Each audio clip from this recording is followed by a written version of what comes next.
Oh, that's it.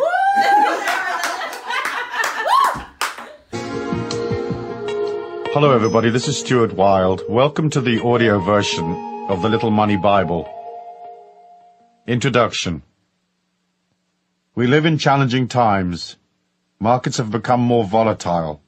Governments are ever more regulatory and grasping over their citizens' wealth. It's time to review the laws of money. In such changing conditions, it's easy to lose sight of the fact that we live in a very abundant world, that the laws of money and flow are eternal and natural, that nothing has really changed. Abundance is our birthright. Here in this little book, I will reiterate the main laws and principles from my other books on abundance. The trick to money is having some, and life was never meant to be a struggle, and encapsulate them for a fast and easy listen. These are the laws of money. They serve to remind us how to align effortlessly with flow and abundance. Money is energy. Your life is energy. You are a physical body, a personality formed from a collection of memories. But what you are in the end is a feeling. That feeling has a spiritual identity.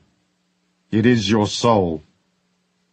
Money is also a feeling of wealth, security, flow, and success. Sometimes money can be a feeling of importance and specialness, a feeling of power. Throughout history, philosophers and great religious leaders have taught that there is a divine abundance which ebbs and flows through our lives, as the seasons do. We are loved and provided for. Money is just a symbol of the infinite goodness, the compassion that gave us life. We intrinsically know how to manage on the physical plane. The knowing is God-given and natural. In these pages, I lay out the 10 commandments of money. This is not a rah-rah, up-and-at-'em, get-your-act-together book. Instead, we look at the psychological aspects of aligning to money. But you also find the deeper metaphysical secrets of abundance laid out here, the inner game, as some call it. They are the subtleties known only to some, subtleties usually overlooked because they're not immediately obvious.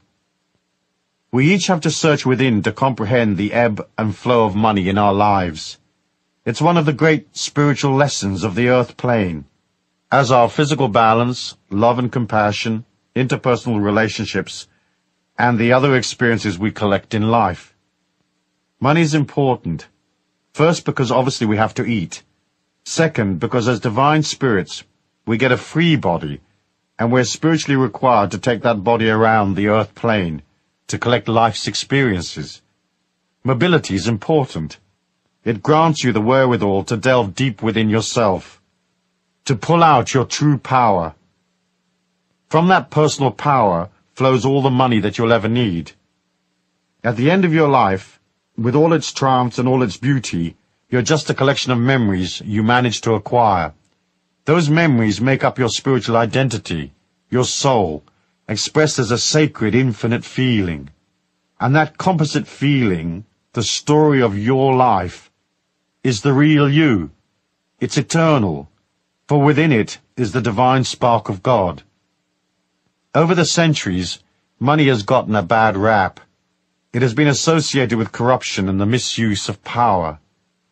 The perception grew that somehow the rich deprived the poor, and that if you became wealthy, you disconnected yourself from love, goodness, and the God force. This is not necessarily so. I genuinely believe you can be rich and spiritual, and that with your abundance you can create love and compassion, using your wealth to help others strengthen themselves so that they might also accumulate money. Each one spreading his or her wealth around so that everyone can collect the experiences they need to become proficient in life's ways, to become fully transcendent and wise.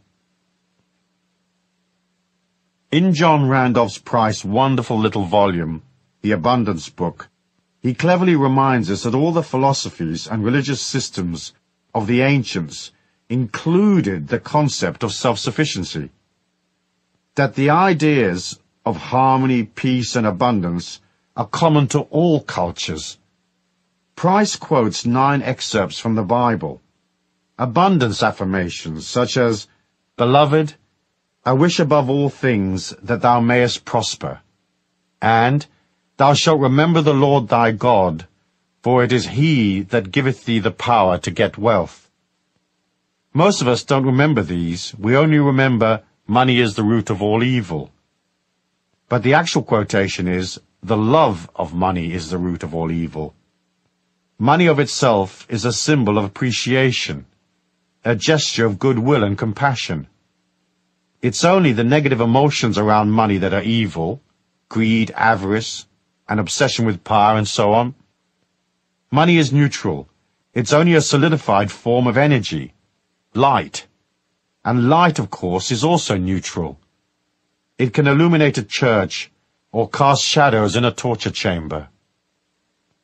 In the early Christian era, the church sought to control people. The ideas of self-sufficiency and the oneness of all things was edited out of the scriptures and religious teachings. Self-empowerment and independence were considered threats to religious authority and the feudal control of common people. But times have changed. Price points out in his booklet that the transcendental movement has, in the period of just over 100 years or so, reclaimed the concept of abundance, harmony, and the oneness of life. It began with Ralph Waldo Emerson and the early Theosophists, and then on via Mary Baker Eddy, the founder of Christian Science, and those who formed the New Thought movement, each one helping to re-establish the spirituality of self-empowerment. John Randolph Price points out that the idea of spiritual empowerment of the individual was carried from tentative beginnings to a greater and greater acceptance, finally emerging as a great spiritual light. This has been carried through the decades into this century via important teachers like Charles and Myrtle Fillmore, Unity, Nona Brooks, Divine Science, and of course Ernest Holmes, Religious Science. It was these courageous forerunners who allowed the new age of enlightenment to take hold and new thought to pervade our modern societies. The ideas of self-sufficiency, abundance, and enlightenment are no longer threatening to many. People now realize that they are responsible for their own empowerment. They see that taking responsibility is a spiritual act. It allows each one the freedom to become more. For that to happen, people have to be brave, and they have to grasp the idea that they can control their lives. Accepting responsibility is an uncomfortable thing, for within that idea is the birth of the true individual. It's the only solution to our society's problems. Expecting someone else to fix our lives is silly. In the end, we need 6 billion individual fixes. In the past, we were manipulated and shamed into believing that the individual was not important, that all power and control over our lives should be handed over to the authorities, who would act as custodians of the collective good.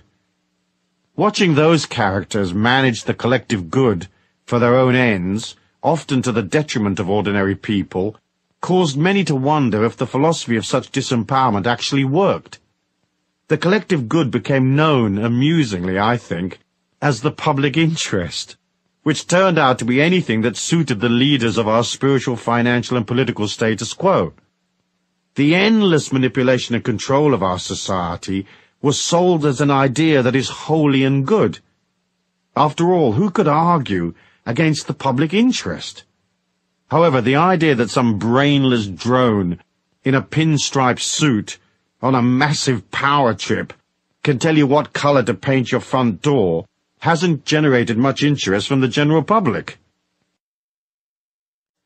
On the religious, spiritual front, we were sold the idea that we needed the authorities to intercede with God on our behalf. It has taken us over 1,000 years to realize that this idea is rather silly, and that we can have a little chat with God any time we like, without asking permission or hiring a spokesman. What's cool about the modern Christian churches is that they don't say you have to go through them to get to God. Instead, they teach people to empower themselves. Of course, the concept of taking responsibility and empowering yourself and granting yourself the freedom to guide your own spiritual destiny are radical ideas which are still taking shape. Look at our Western democracies. In theory, they are free, but in reality, what freedoms do we have? There are millions of rules that empower the authorities while milking the citizens and controlling every aspect of our lives. I often say you are free as long as you don't want to do anything. The minute you get a creative money-making idea, the political system jumps in with you. In true mafia style, they become your silent partners. You get the work and the risk, and they effortlessly get a large chunk of the reward while placing 100 hurdles in your way. In Europe, where institutional control was invented for the most part, self-empowerment still isn't considered cool. The idea that you might want to make money, become abundant, and direct your life is still regarded as brutal, egotistical, and rather nasty. Anyone headed in such a direction will have to plow through endless negative waves of antagonistic opinion. They will have to be brave and face the manipulators, who heap shame and ridicule on anyone who seeks to break out of the straitjacket of the old mindset. Still, we haven't lost heart. Our time has come, and the rules of money are simple. It's not too hard to quietly thread your way through the morass of nonsense, to still make it and become free. Millions of energetic people have done it, in spite of the system. The new idea is here. Control is very old-fashioned, and our societies will gradually change as people come to see that the old system just doesn't work. I think the pioneer spirit of the Americans has allowed them to embrace the idea of individuality more readily. People there are more free. They're not so tied to the memory of ancient feudal systems. As a result, the new thought has gained ground in America, and individuals can strive for abundance, liberty, and mobility without feeling bad about it. People want to be free. They want to experience life to the full, without having to subjugate themselves to restrictive institutional controls. It stands to reason. Yet even in America, a push-pull process has been going on for 50 years between the old-style forces of control and the new ideas that seek to liberate. The advantage Americans have is that they aren't subjected to the shame inflicted on ordinary Europeans who seek self-empowerment and wealth. That fact allowed progressive religious leaders like Ernest Holmes to form Christian churches which taught self-empowerment. These progressive modern churches have radically changed the old ideas. They, more than anything else, have given birth to the Age of Enlightenment. Chuck in the hippies, flower power, and the New Age movement, and suddenly great swathes of the population are thinking differently. Each one is pushing up against the thought police, those who seek to disempower and impoverish us while controlling, marginalizing, and ridiculing alternative ideas. John Randolph Price says, "It is now estimated that at least 25% of America is involved in some measure with what is considered esoteric philosophy or New Thought religion. And right in the mainstream of this consciousness is the truth that God is boundless wealth, and as expressions of the infinite, we have an abundant inheritance." In the time frame of history, these ideas are brand new, and yet they have swept America like wildfire and spread from there across the Western world. The concept of abundance and self-reliance is being given a new image. Teachers have carried out the new idea, saying it's okay for individuals to take control of their lives, and wealth, when used sensibly, is spiritual, desirable, and above all, natural. That's not to say that poverty is necessarily unnatural, for some are born into difficult situations where they lack opportunity or education. Yet we can all rise, no matter how humble our origins, for money is energy, and generating energy requires nothing except enthusiasm. We should also remember that the inability to align to money in abundance is not a misfortune, nor is it necessarily bad luck, or a sad karma that you've been lumbered with. More often than not, a lack of money is the result of errors in the fine-tuning of the buttons and knobs that make up the real you and your grand plan. The difference between the tramp and the millionaire is an almost imperceptible shift in consciousness and vitality. You too can make an upward shift simply and easily. You can learn to be more open and place yourself in the flow while learning the subtle laws of money and abundance so that life's opportunities come to you more naturally. It's all part of your spiritual journey. That is not to say that people who are very rich are necessarily very spiritual. Some are naturally adapted to the marketplace of life.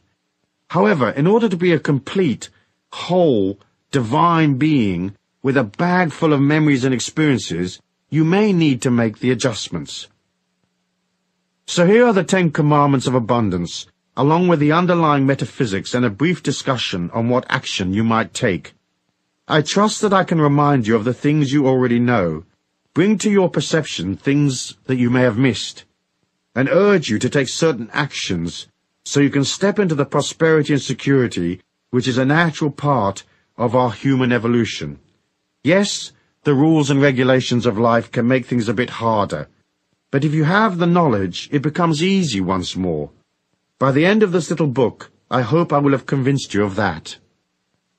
In addition, I hope that you will see that in some instances compassion can be described as the manifestation of love in action, and that money is, in part, the fuel by which you express a greater compassion, by transcending a poor self-image, loving yourself, being there for others, and being grateful for the immense gift that has been bestowed upon you, the first and greatest gift you will ever receive, the gift of life. The law of abundance is natural and God-given. Concept. Since the beginning of time, philosophers, visionaries, and great spiritual leaders have talked about the natural abundance of our planet. The difference between being aware of our natural abundance and owning a hefty portion of it is one of the main spiritual lessons we come to the earth plane to learn. It is the art of controlling energy and manifesting your thoughts and ideas. We live in a 3D world that reflects back to us the energy, words, feelings, and thoughts we put out.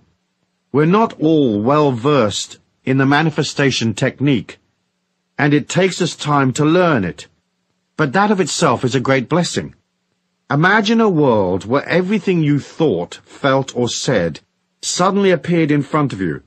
Sure, you could materialize $1 million on the kitchen table in 30 seconds flat. But each time you had a disquiet or a fear, you would also have a monster standing up against the refrigerator trying to eat your lunch.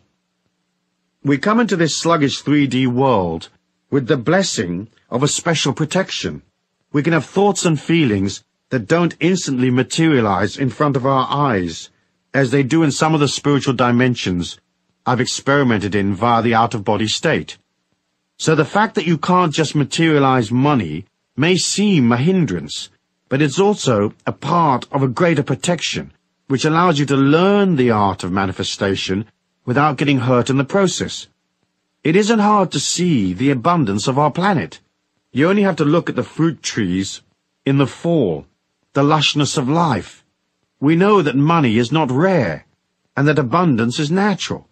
Buckminster Fuller calculated that if all the wealth of the world were divided equally among its citizens, each and every one of us would be a millionaire. It's natural, therefore, for everybody to be abundant. Our natural state is rich.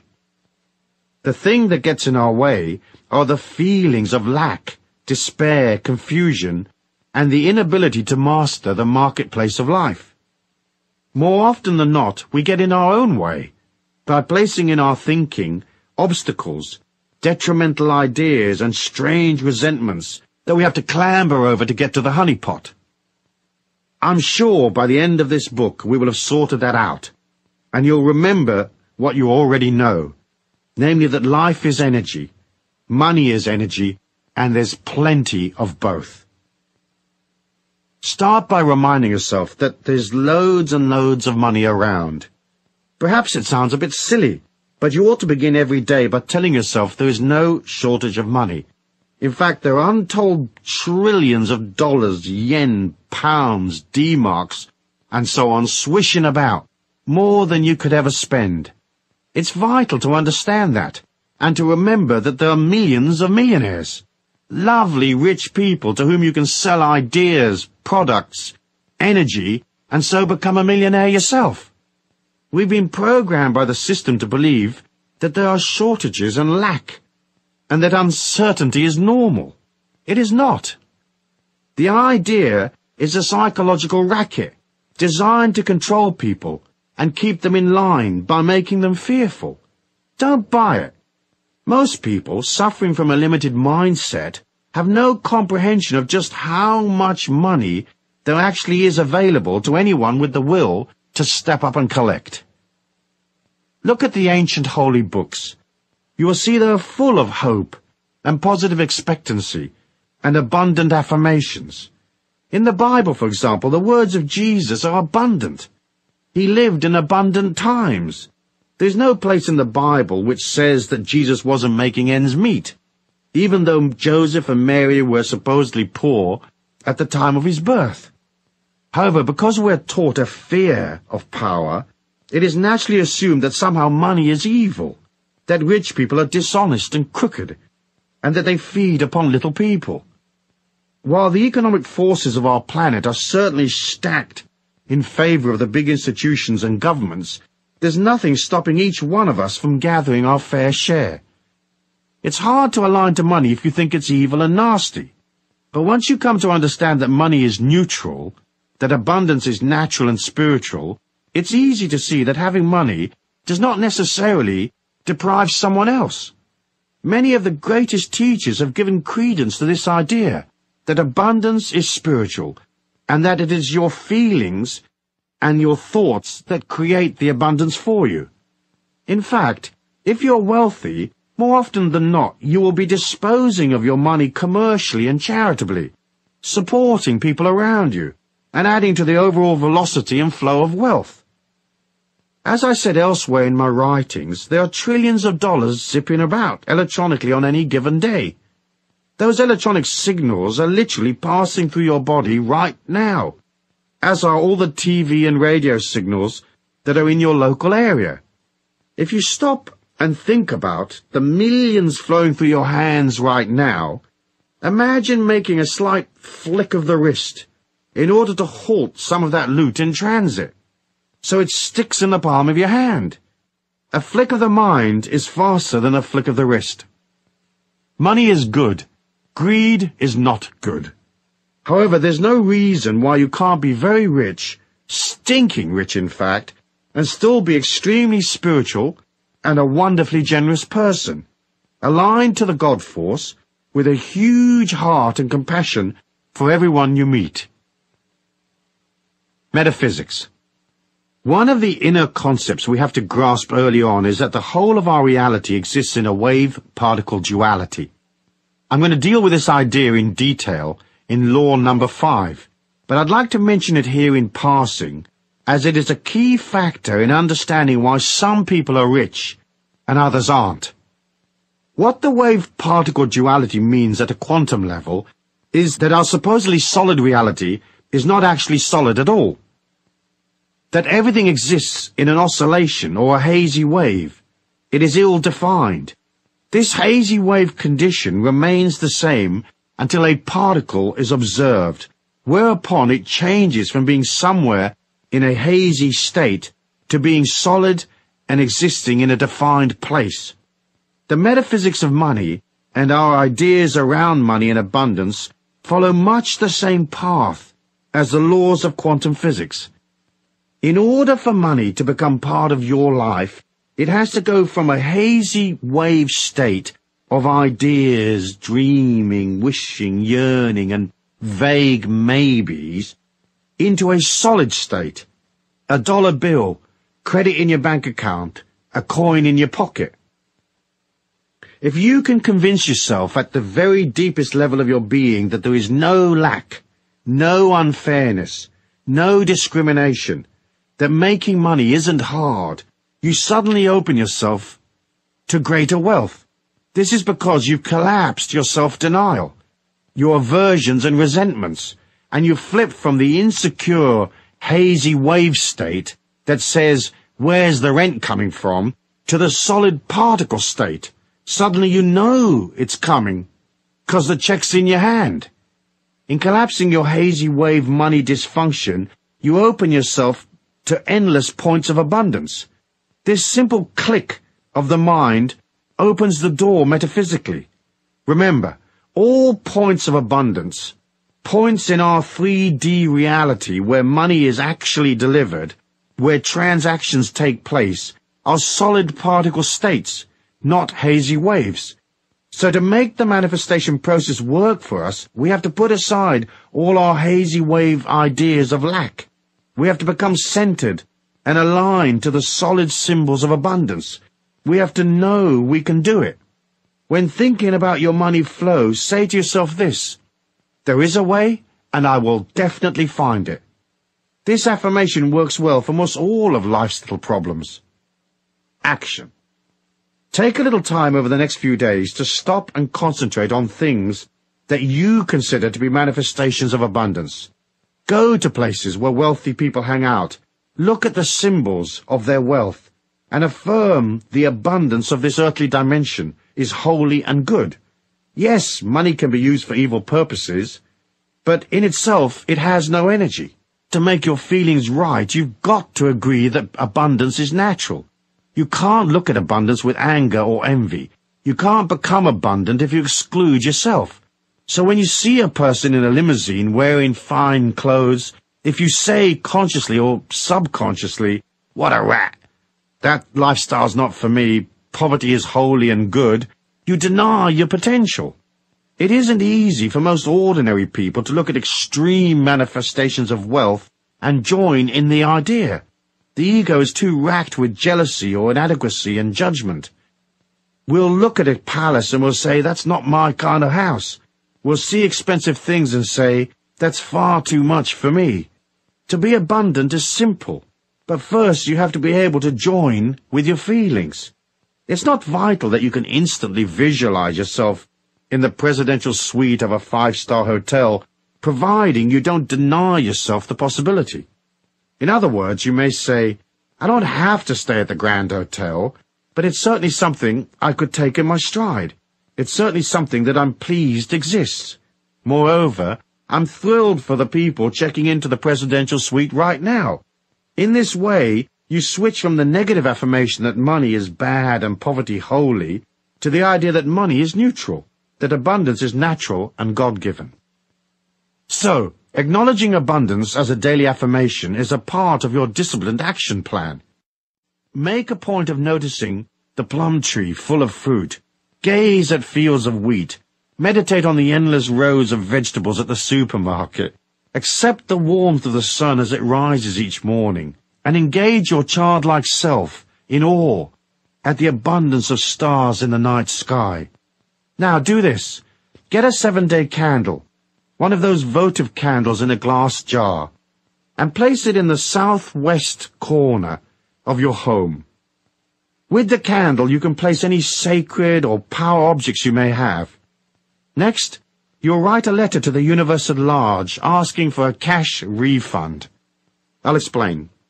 In this lifetime, you've worked, and you've helped people, and you've loved and cared for them, and you've generated good energy, much of which you didn't get paid for because naturally you didn't expect to get paid for kindness.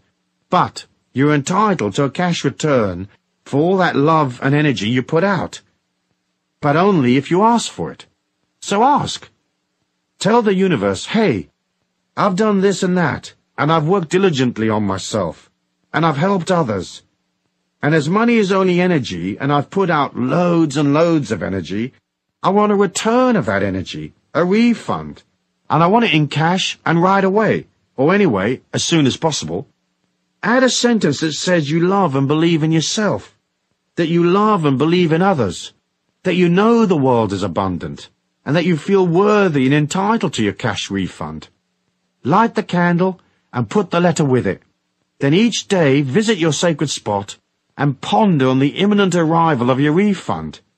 Do this until your refund appears, restating your affirmations and replacing the candle each week for as long as is necessary. It's okay to leave these candles burning all the time. Just make sure it's in a safe place. Expect a surprise. You'll be amazed. When I did this exercise, I waited for a few weeks and then $30,000 dropped in my lap unexpectedly. Nice refund, I'm thinking. Chapter 2. The Law of Flow. Concept. Everyone can get their head around the idea that abundance flows. We watch it daily, flowing and not flowing. Here's the subtle trick to being in the flow. But first, let me remind you that a positive attitude goes almost without saying. The more you moan and affirm you don't have enough money, the more it slips from your grasp. Maddening, really. But when it slips away, that of itself becomes a negative affirmation of how unfair the system seems to be. Of course, it isn't unfair. It's just energy in motion, responding to feelings.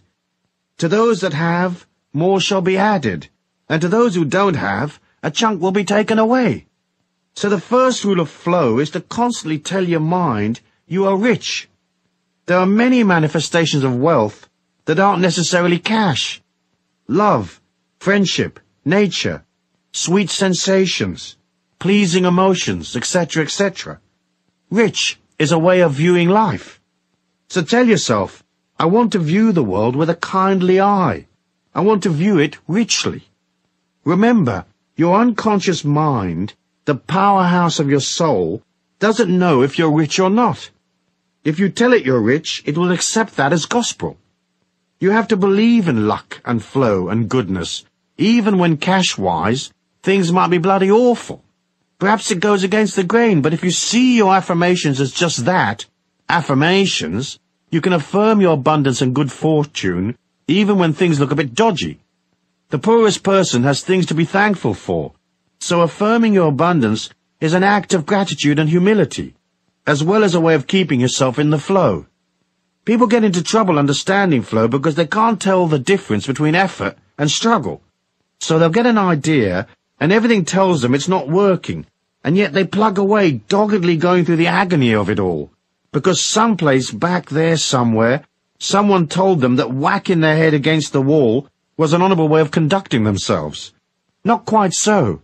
Struggle causes a lot of pain, because it involves a lot of negative emotion. Struggle is also very hard work. All ideas that are holy and good and honest, ideas that serve humanity and yourself, will have a positive energy of their own. When you head out to materialize a money-making plan, it will gather momentum. It's as if the universe at large leads you step by step, showing you the way. That's flow. You meet the right people. You sit in the right seat on the plane, and next to you is the very person you need to connect with. It's a wonderful thing watching flow in motion. We all know what it looks like. When it's working, the trick is to be able to pull back when things aren't flowing. As I said in my little book, Life Was Never Meant to Be a Struggle, struggle is effort laced with emotion. As humans, we are required to exert effort to get things done. So if you're cycling up a hill delivering loaves of bread, you'll expend calories pedaling. Effort is natural. When one's energy expenditure gets wrapped in loads of negative emotion, that's when you flip to the unnatural, from effort to struggle. At that point, you should pull back and ask yourself loads of simple questions, questions that highlight silliness. Of course you need perseverance when times are tough, but perseverance mustn't trip you into negative emotion. That will destroy your dream real quick. So if things aren't flowing, watch the signs very carefully. What little adjustments can you make to get things moving? Is your plan realistic? Do you have the wherewithal to pull it off? Are you missing some component? If you're missing a piece of the jigsaw, what does that piece look like? Is the piece inside you, or where will you get the bit you need? It's okay to go up the path a little way, only to discover it's not right for you. As long as you realize when things aren't working, and pull back. The trick is to evaluate and ask yourself, Is this a stupid idea or not? Am I going about it arse backwards or what? Do I need this suffering, or is my suffering voluntary? Remember, it's not a defeat to pull back when things aren't right. You can always wait for things to change. The fool plugs away regardless of the signs. If you are aware, you'll pull back, or perhaps continue slowly forward, watching carefully, making adjustments as you go. Remember, don't be impatient. Things always take longer to materialize than you think they will. That's because our minds can move faster than the 3D reality in which we all exist. Also, it's okay to make mistakes. It's okay to fail sometimes. See these as mini seminars you attend to teach you the tricks of life.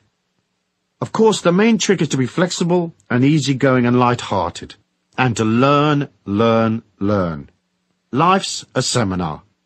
We learn by stuffing it up. So be kind to yourself. Although flow often seems a form of magic, it actually stems initially from order and planning. It's much easier to experience a great good fortune when you're organized and ready and able to receive the abundance due to you.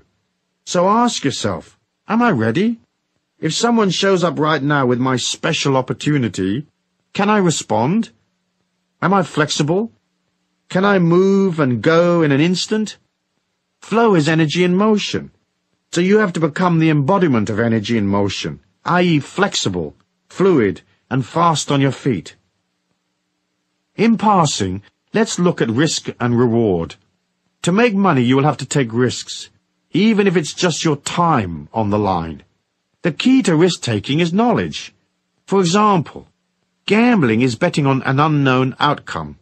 Investing is betting on known possibilities. The difference is knowledge and the quality of your information. So when the amateur blackjack player is pitching his money on the run of the cards, he's gambling. But the professional card player has knowledge and additional information. He can count cards as they come past and make informed decisions about what is to happen next. He's not gambling. He's investing his money in a planned and reasonable way on what might seem to others a random outcome. His knowledge and ability change the random nature of the game into one of near certainty. He is not struggling, he's working, just as the croupier and cocktail waitress are working. So struggle can be avoided by collecting information, lots of it, learning and watching and topping up on your game of life. Moving through life with ability and knowledge, you go from gambling on life to investing in life. We all have to accept risk. Crossing the street is a risk, just one we're used to. The trick is to have enough information so that you're betting on outcomes that are almost certain. When the outcome isn't certain, you ought to design your involvement to ensure there's an easy and inexpensive escape route. Remember, as I've said before elsewhere, never go into anything without figuring out where the exit is. Never commit until you have to, and not until you have enough information. Try to make sure there's a back door to whatever commitment you make, unless, of course, you're very, very sure of your involvement.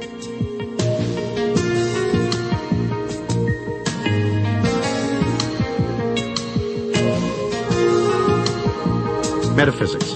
The metaphysics of flow is easy to comprehend. You figure it with your feelings. Your feelings are enormously powerful. They are your extrasensory perception.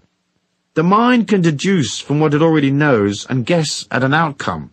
And millions are lost every day using this intellectual guessing method. But your feelings are more accurate, for everything is energy. So any deal or investment or any involvement with others has an energy of its own. That is its thumbprint, if you like.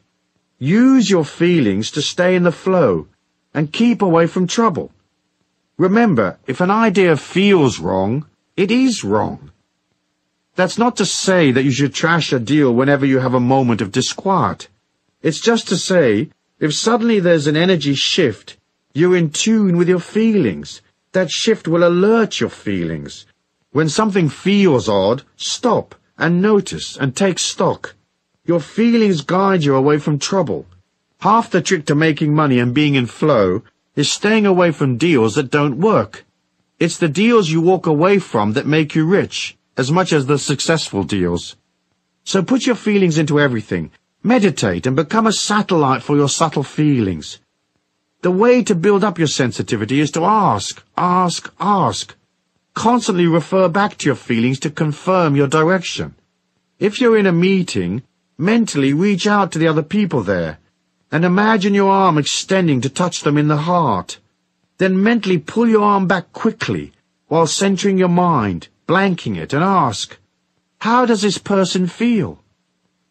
Edgy, arrogant, angry, excited, crooked, safe, loving, kind, and so on.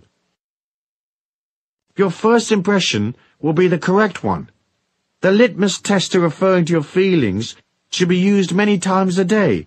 Energy shifts constantly, so you'll want to be aware, especially when dealing with other people. How does this situation or person feel right now? How is it different from the way it felt last time I checked in? Is this deal I'm considering for real? Or has something changed? What's the upside? What's the downside? Is the downside far greater than the upside? Is the risk worth taking? Then ask yourself how you feel. Are you happy, comfortable, flowing along, or is there something bothering you? Staying in the flow is only really a matter of staying close to your feelings. Struggle comes from a lack of awareness of self and from poor quality information. It is also compounded by the inability to turn back when the energy on a particular path peters out. Stay in the pocket. Be aware, shift and change. And never get into anything you can't walk away from. Keep these rules, and you will always be in the flow. Action. The action of flow is one of being alive and aware, ready to step forward fearlessly. You have to move towards your target, so do something each and every day that improves your situation and takes you closer to your dream. Sometimes that action may just be a simple thing that grants you more stability or more order, like perhaps you take a day out to tidy up your paperwork. Order of itself is a positive thing, is it not? Rarely do opportunities find you. Usually you have to be moving towards them. So heighten your ability to stay in the flow by heading out, talking to people, making contacts, stepping out from where it's safe and cozy, pushing against your comfort zones, reaching out. That's how the faucet of flow is turned on, by generating energy each day so that the universe at large can engage its magnificent laws and deliver to you even more energy. Try this. As well as moving towards your goals physically, through action, say, simultaneously clear a path on an inner level by blowing love and light out ahead of you. For example, if there's a person in your way, your boss say, start every morning by sitting quietly and seeing her or him in your mind's eye. Bring them up close to you so you're almost eyeball to eyeball. Then breathe a long breath in and expel that breath out into their heart. No matter how antagonistic you may feel, send them light and love. Do that ceremoniously 11 times. They will change. You'll see. If you need them out of your way, don't wish them harm or evil. Just do this. After you've finished the 11 breaths, visualize them very small, in the palm of your hand. Look down on them from above. Look at them standing there in your hand, an inch high, say. Then hold your hand up to your mouth and expel a short, sharp breath at them. Literally, blow them away, saying, I release you with love and light. Go in peace to your highest good. But go! Using this method, I got rid of a bothersome IRS tax agent who'd been harassing me for 18 months. A few days of this metaphysical hurricane, and he quit the service. The next bloke assigned to my case was so overworked and confused and stressed out that he closed my file with no more objections. If, say, you're off to an important meeting today, breathe in the location if you know it. See it in your mind's eye if you've been there before, or visualize the people, or at worst, just imagine the meeting. Breathe in 11 times and see love and light to that location. Remember to tell your mind approximately what time the meeting will be. So say, I'm projecting this love and light to such and such a location for use between the hours of noon and 2 o'clock or whatever. Use your inner power equally with your outer strength. That inner power places good energy ahead of you. It gets rid of dodgy people and helps close the gap between you and money. That brings us to the next law of money, which is the law of distance. Chapter 3. The Law of Money and Distance. Concept. In order to be abundant, we have to be close to money. Often our relationship to money follows a push-pull, love-hate pattern similar to our other relationships. Sometimes a marriage or an interpersonal relationship may seem close on the surface, but in reality may be quite distant on an emotional level. It may be that one of the partners is pushing the other away, or because they're both pushing each other away, or because they are silently angry with each other. You have to look at the distance between you and money. Are you close to it and pulling it to you, or are you distanced from it and pushing it away? Naturally, the closer you are to money, the more likely you are to receive plenty of it. The law of distance breaks out into 3 distinct categories: emotional, intellectual, and physical distance. Let's talk about emotional distance first. If you have subconsciously established an emotional distance from money over the years, and if that distance is embedded deep in your mind, an anti-money veneer develops around you like a rhino's skin. It's a bubble of energy that disempowers you, denying you access to the green stuff. In a weird way, the anti-money veneer is trying to protect you from getting money. It establishes itself over the years. It's partly due to the anti-money feelings you hold, as discussed previously, but mostly it's sustained by what you feel about yourself. I'll deal with that in more detail when I talk about money and love in law number 10, but one example is self-hate. If you don't respect yourself, it's hard for people to grant you worth, so people will always undervalue you. If, say, you've always felt yourself to be an outcast, you may exclude yourself from the marketplace of life because you've excluded yourself socially. You may find you're always too late for the real money. You just missed the boat because your energy isn't inclusive enough. Not being able to include yourself, you find a subtle way to deny yourself the very thing you want. Meanwhile, you may still act out the chase, trying for the deal but not quite making it. This way you can feel okay about your efforts. You can kid yourself you tried real hard, but deep down you had your inner sabotage program ready to kick in. It's the mind's way of falsely endorsing itself, saying, I tried hard, so I must be righteous and good. And I've only just missed. What bad luck. It's not my fault. You see yourself as an honorable struggler, denied through no fault of your own. Many believe that asking for money is unholy or wrong. Most won't even admit they want the money that they're asking for. Weird. Our society is pre-programmed to keep us all poor. We don't have to ask for oxygen, and money is a type of oxygen. You can't operate out of, if I don't breathe, will you love me?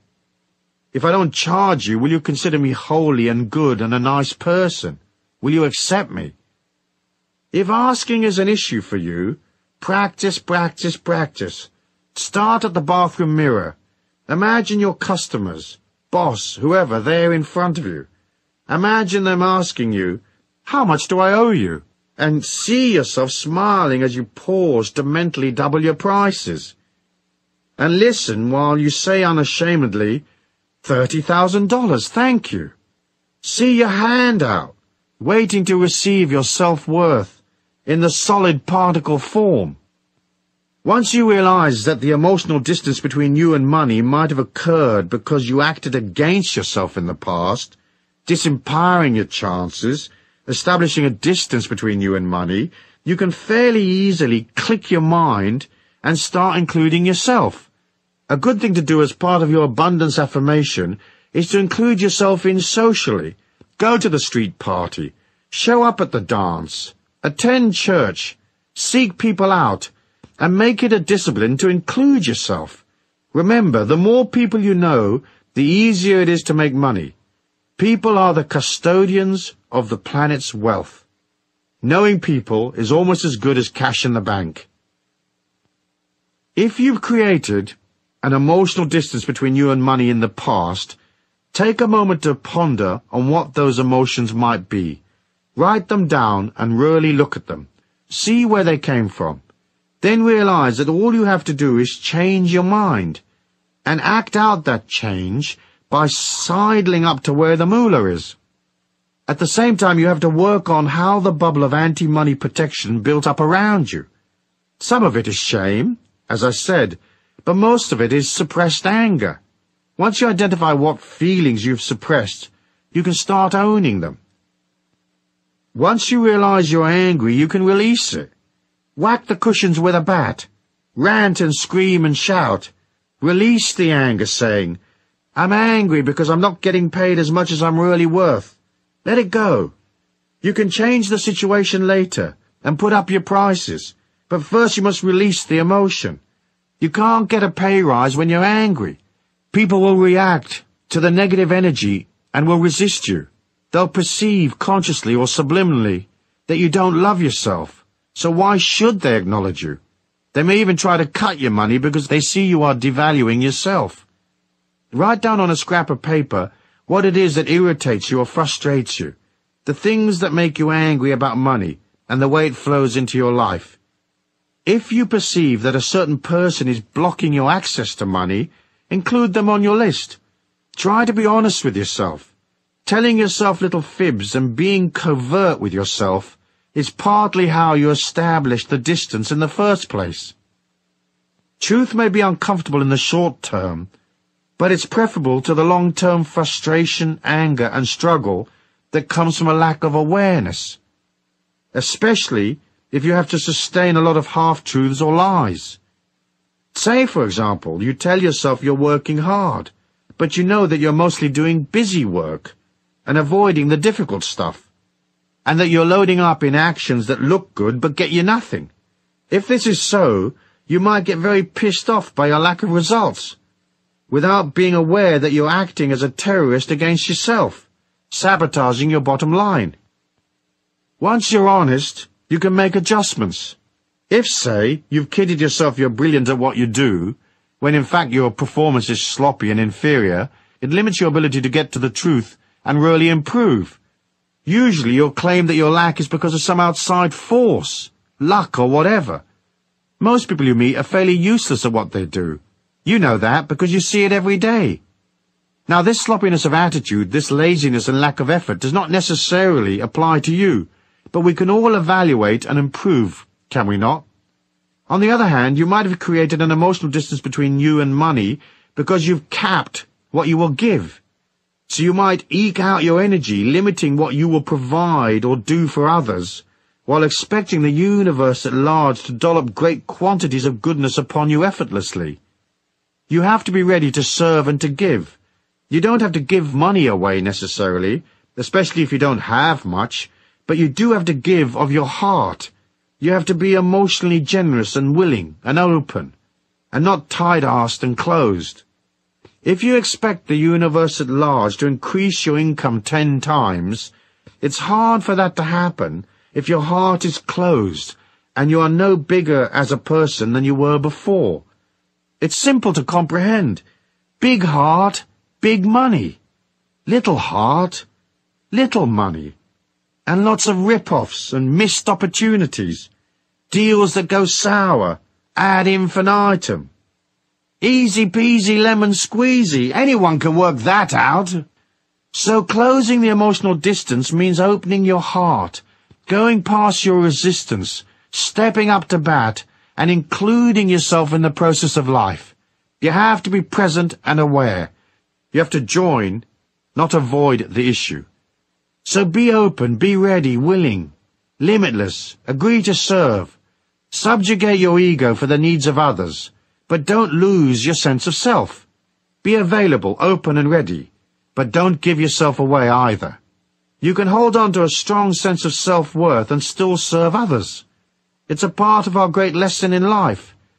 It's the act of going from a limited perspective to an infinite one that says money is everywhere. And the more open I am, the greater the potential for me to pull opportunities from everywhere. Many people resent money because they feel life hasn't been fair to them, that they've worked hard and haven't received as much as they should have, or that they are paid less than other people with inferior qualities to them. However, harboring these negative emotions only widens the gap between yourself and money.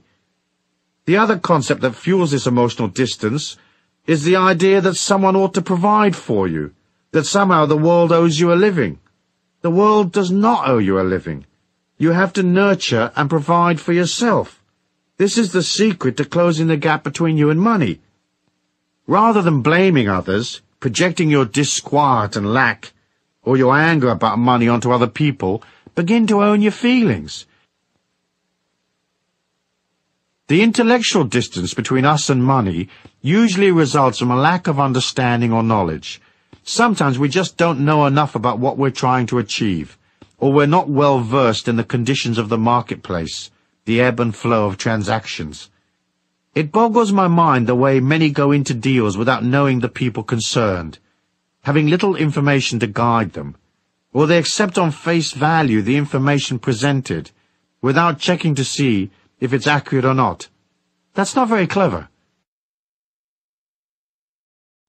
Another important thing is that many people never bother to learn their job or trade. Knowledge is power. The more knowledge, expertise, and connections you have, the easier it is for you to make a profit at the game of your choice. So if you're a commodity trader, for example, and you specialize in pork bellies, you're in a worldwide casino that's betting on the ups and downs of pork belly prices. You should be up to date on what's happening at the piggery. You should be well connected with institutions in the trade and in the flow of information, and you should know how to get hold of information independently and quickly. It's difficult to compete against a casino that is better informed and better financed than you are. To survive in the commodities market, you need as much expertise as possible and a good dollop of luck. Most people lose. You're up against the pros. And although you might have a hunch and hit a winner from time to time, in the end the odds are stacked against you, unless you know things that others don't know. They say the way to get a small fortune in commodities is to start with a very large fortune. In other words, the market is designed to part you from your money. Ask yourself, do I have enough information about the marketplace and/or the particular area of creativity I want to be involved in? Am I a long way from the flow of information, an amateur in a professional's world? Or am I ready and up to bat?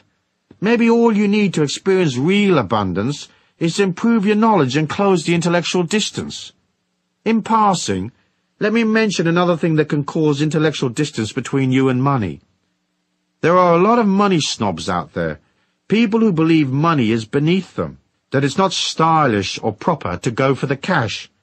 They are elitists at heart, so they seek to elevate themselves above the concerns of common people by feigning a disregard for the things that concern ordinary folk, like earning a living and turning a buck. Sometimes this elitism is a social class thing. Sometimes it's a form of spiritual elitism, where a person feels themselves far too holy-moly to be dealing with the trappings of the real world.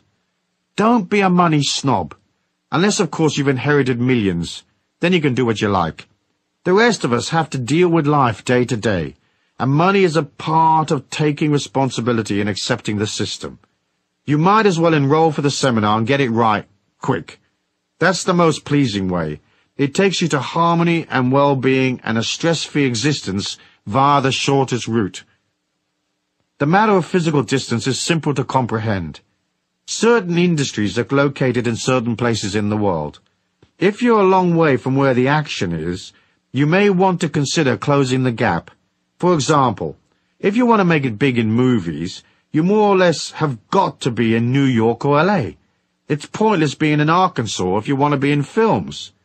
Closing the physical distance is a matter of showing up in the marketplace, becoming a face that people know, demonstrating your expertise, and getting into the loop where the movers and shakers are. People who could bestow great opportunities upon you, perhaps hire you or give you a contract, aren't scouring the distant hills for talent. They're in the flow. The people they know and socialize with are also in the business, and they're communicating with those who made the effort to show up and declare themselves in the loop. So to make it, you have to go beyond your resistance, your shyness or inhibition, and head into the marketplace. It doesn't matter if you're not ready. If, say, you're a composer of pop music and you haven't got all your songs and demos together, you've still got to declare yourself in. It's a physical, emotional, intellectual declaration. You have to know what you're doing and be aware of which record companies are buying what acts, who's up and who's down, what's happening and what isn't. It's also a physical declaration of saying, I'm going to go past my shyness. I'm going to make the connections and enter the loop, because knowing people is a very big part of closing in on my dream. I'm going to appear and play my songs in clubs. I'm going to put out demos. I'm going to become a commodity. Sooner or later I'll be noticed, and a great prize will descend upon me. Metaphysics. The metaphysics of distance are connected to the subtle bioelectric energy field, the etheric, that surrounds you. It is a map of your feelings. When you are a long way from money, emotionally, intellectually, or physically, your subtle energy will lean forward towards the few money sources that you do have. It will lean against people, begging for opportunities, begging for life to cut you some slack, or begging for a miracle to cover your phone bill. Your subtle energy becomes sloppy because you're leaning away from your power, towards what you perceive as the lifeboat. When you're solid, when you're taking action, working on yourself, your etheric is strong and powerful. It's not leaning up against life, trying to pillage it. It is standing straight, saying, I'm working on myself, collecting knowledge, processing my feelings, improving my performance. I've brought myself to the marketplace, and I am at peace with myself. I know money flows. I know fantastic opportunities are available to me. I don't have to lean against people. I can wait, watch, and pick my moment. I'm not whining and begging, globbing on to people like some sort of sticky goop, hoping they will elevate me or cut me a special deal. In the metaphysics of distance, you don't lean up against what you want, because in doing so you push it away. Stand straight, nurture yourself, crown yourself king or queen, and work on things that are practical, things that endorse and help you. Action. It's a simple thing to sit in meditation and differentiate between your intellectual attitude to money and your deep inner feelings.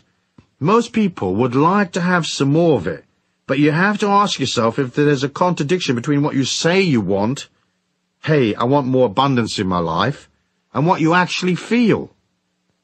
Closing the emotional distance is a matter of deciding or looking at what your deep inner core beliefs are about money. How will you emotionally get off the island of lack and row yourself over to the mainland where the market is bustling with activity and cash is flowing? In a moment of quiet, write down a list of those feelings and attitudes you have about abundance. Be aware of any non-actions that have distanced you from money. Try to discover your core beliefs. Who are you? What would make you happy? What's real and possible and fun? And what's just the ego's disquiet? Delve deep within and ponder. Pondering is good medicine. Discovering what you really want saves you endless confusion and wasted energy. Use your feelings to differentiate between vague yearnings of the ego and your deep innermost desires and needs. In this way, you will eliminate blocks and highlight any contradictions that may exist. For example, many would like to be millionaires, but subconsciously they know that making millions often takes lots of effort, and with that comes a lot of stress. So intellectually, they would like millions, but their inner truth is different. In effect, their subconscious protects them from something that sounds good to the ego, but would actually be a living nightmare. Looking at the distance between you and money teaches you things. Perhaps all you really need is a bit more money and a bit more security. Now, it may seem an odd thing to say, but you can't get security by earning money. Earning money involves activity, and all activity burns energy. So eventually that energy burnout makes you insecure. Low energy equals fear. High energy equals security. The only way you can increase security is to nurture yourself. All insecurity comes from the fear of collapse. The collapse of a situation, of your life, a business, whatever. So if you need more security, work on your body. Be kind to yourself. Sleep more. Rest. Hang out in nature. Do nice things for yourself. No amount of money in the world can make you secure. Of course you can combine hard work with self-care, but you have to work at it. I was having dinner with Deepak Chopra recently. He's a successful author and lecturer, constantly jetting around the world. Yet he maintains balance by finding time to work out, no matter where he is, and by maintaining a very healthy diet. He told me that every 3 months he takes 5 days off on his own. He goes somewhere remote like a desert and stays there in silence. No phones, no people, nothing but him and silence. It's a brilliant idea. He rebuilds his energy by pulling back, and then he's ready to zip around for another 3 months. Get in touch with who you are. See what motivations are real, and which ones come just from the intellect and ego. Perhaps you don't really need the aggro of piles and piles of activity and responsibility. Perhaps all you need is a carefree life, with some good creativity, loads of friends, and plenty of fun and games. In the end, you must both take care of the inner spiritual self and satisfy the many needs of the outer self. It's a balancing act, like everything is a balancing act. If you look within and discover that making piles of money is your thing, but worry about the contradiction that may exist within you, don't despair. It's easy to change the subconscious. You just tell it that you've decided to change. You can easily rewrite your subconscious mind. You just keep telling it something different.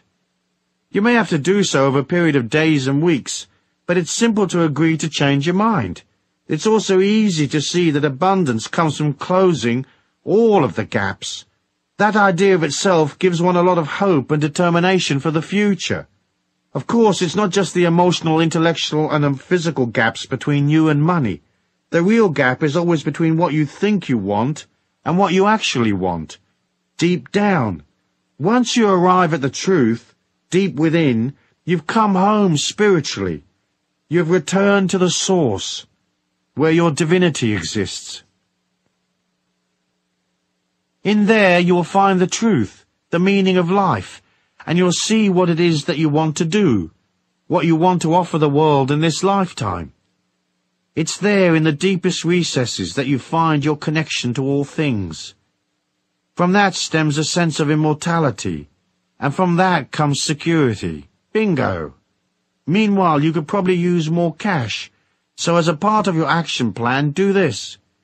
Get your checkbook out and write yourself a nice fat check, payable to you and post-dated. Then pin it up on your fridge or bulletin board and look at it from time to time. A friend of mine who opened a shop wrote herself a check for 10 million Australian dollars and post-dated it 5 years. Her shops did well, and she probably had a few million when a company proposed that she franchise her stores. The deal was worth about 7 million. The franchise deal came in with just a few days of the 5 years left. In the end, she decided that she was into creativity, not accountants and lawyers and all the stress that comes with a deal like that. So she didn't follow through. But she was satisfied, though, because the universe did provide for her check to be made good, even though she didn't take the potential 7 million on offer, which would have given her a total of 10 million. I'm sure she'll get to her 10 million in the end. She'll just go about it in a less stressful way, a way that suits her creativity. Chapter 4. The Spiritual Law of Supply and Demand. Concept. Money is important because it is a symbol of your mastery and comprehension of life's great journey. You don't have to become rich, but you do have to have your money trips under control. Commercially, the law of supply and demand states that if there is more demand than supply, prices go up, and if there is an oversupply and less demand, prices go down. But there are other aspects to supply and demand which are less traditional. To make money, you have to deliver your energy in some form to satisfy a demand that is out there. And if what you're selling is energy, charisma, and enthusiasm, there is no competition, because most others are selling things that are lifeless, loveless, and dull. So your stuff, your service, your creativity, whatever, will always be different, unique, and desirable, because you will imbue it with energy, the God force, love, and caring. It will excite people and bring them to life. It will carry within it the energy of the part of you that joined, the aspect of you that celebrates life, laughs and is carefree, the part of you that honors humanity. It may just be a garden chair that you're selling, but your garden chair will radiate with light and love. It will be so lovely you could place it at the head of the round table, and no one would think it odd, as your chair is a beacon of light. Energy is easy to sell. Everyone is into it. It helps them feel special, looked after, and secure. Once you imbue your life, your products and so on, with energy, you will see that the law of supply and demand no longer applies. It only relates to the tick-tock world we see around us. It does not apply once you understand the trick of projecting energy into your money-making activities. To properly comprehend this idea, you first have to make a subtle ego shift in your mind. You have to switch from focusing on yourself, what do I need, who will supply my demands, what will I eat, who will give me the things I want, and you have to concentrate instead on the needs of others. This doesn't mean that you have to become a charity worker or disempower yourself financially. It's more a way of saying your needs will be met once you find a way of projecting energy and fulfilling somebody else's need. That is self-empowerment.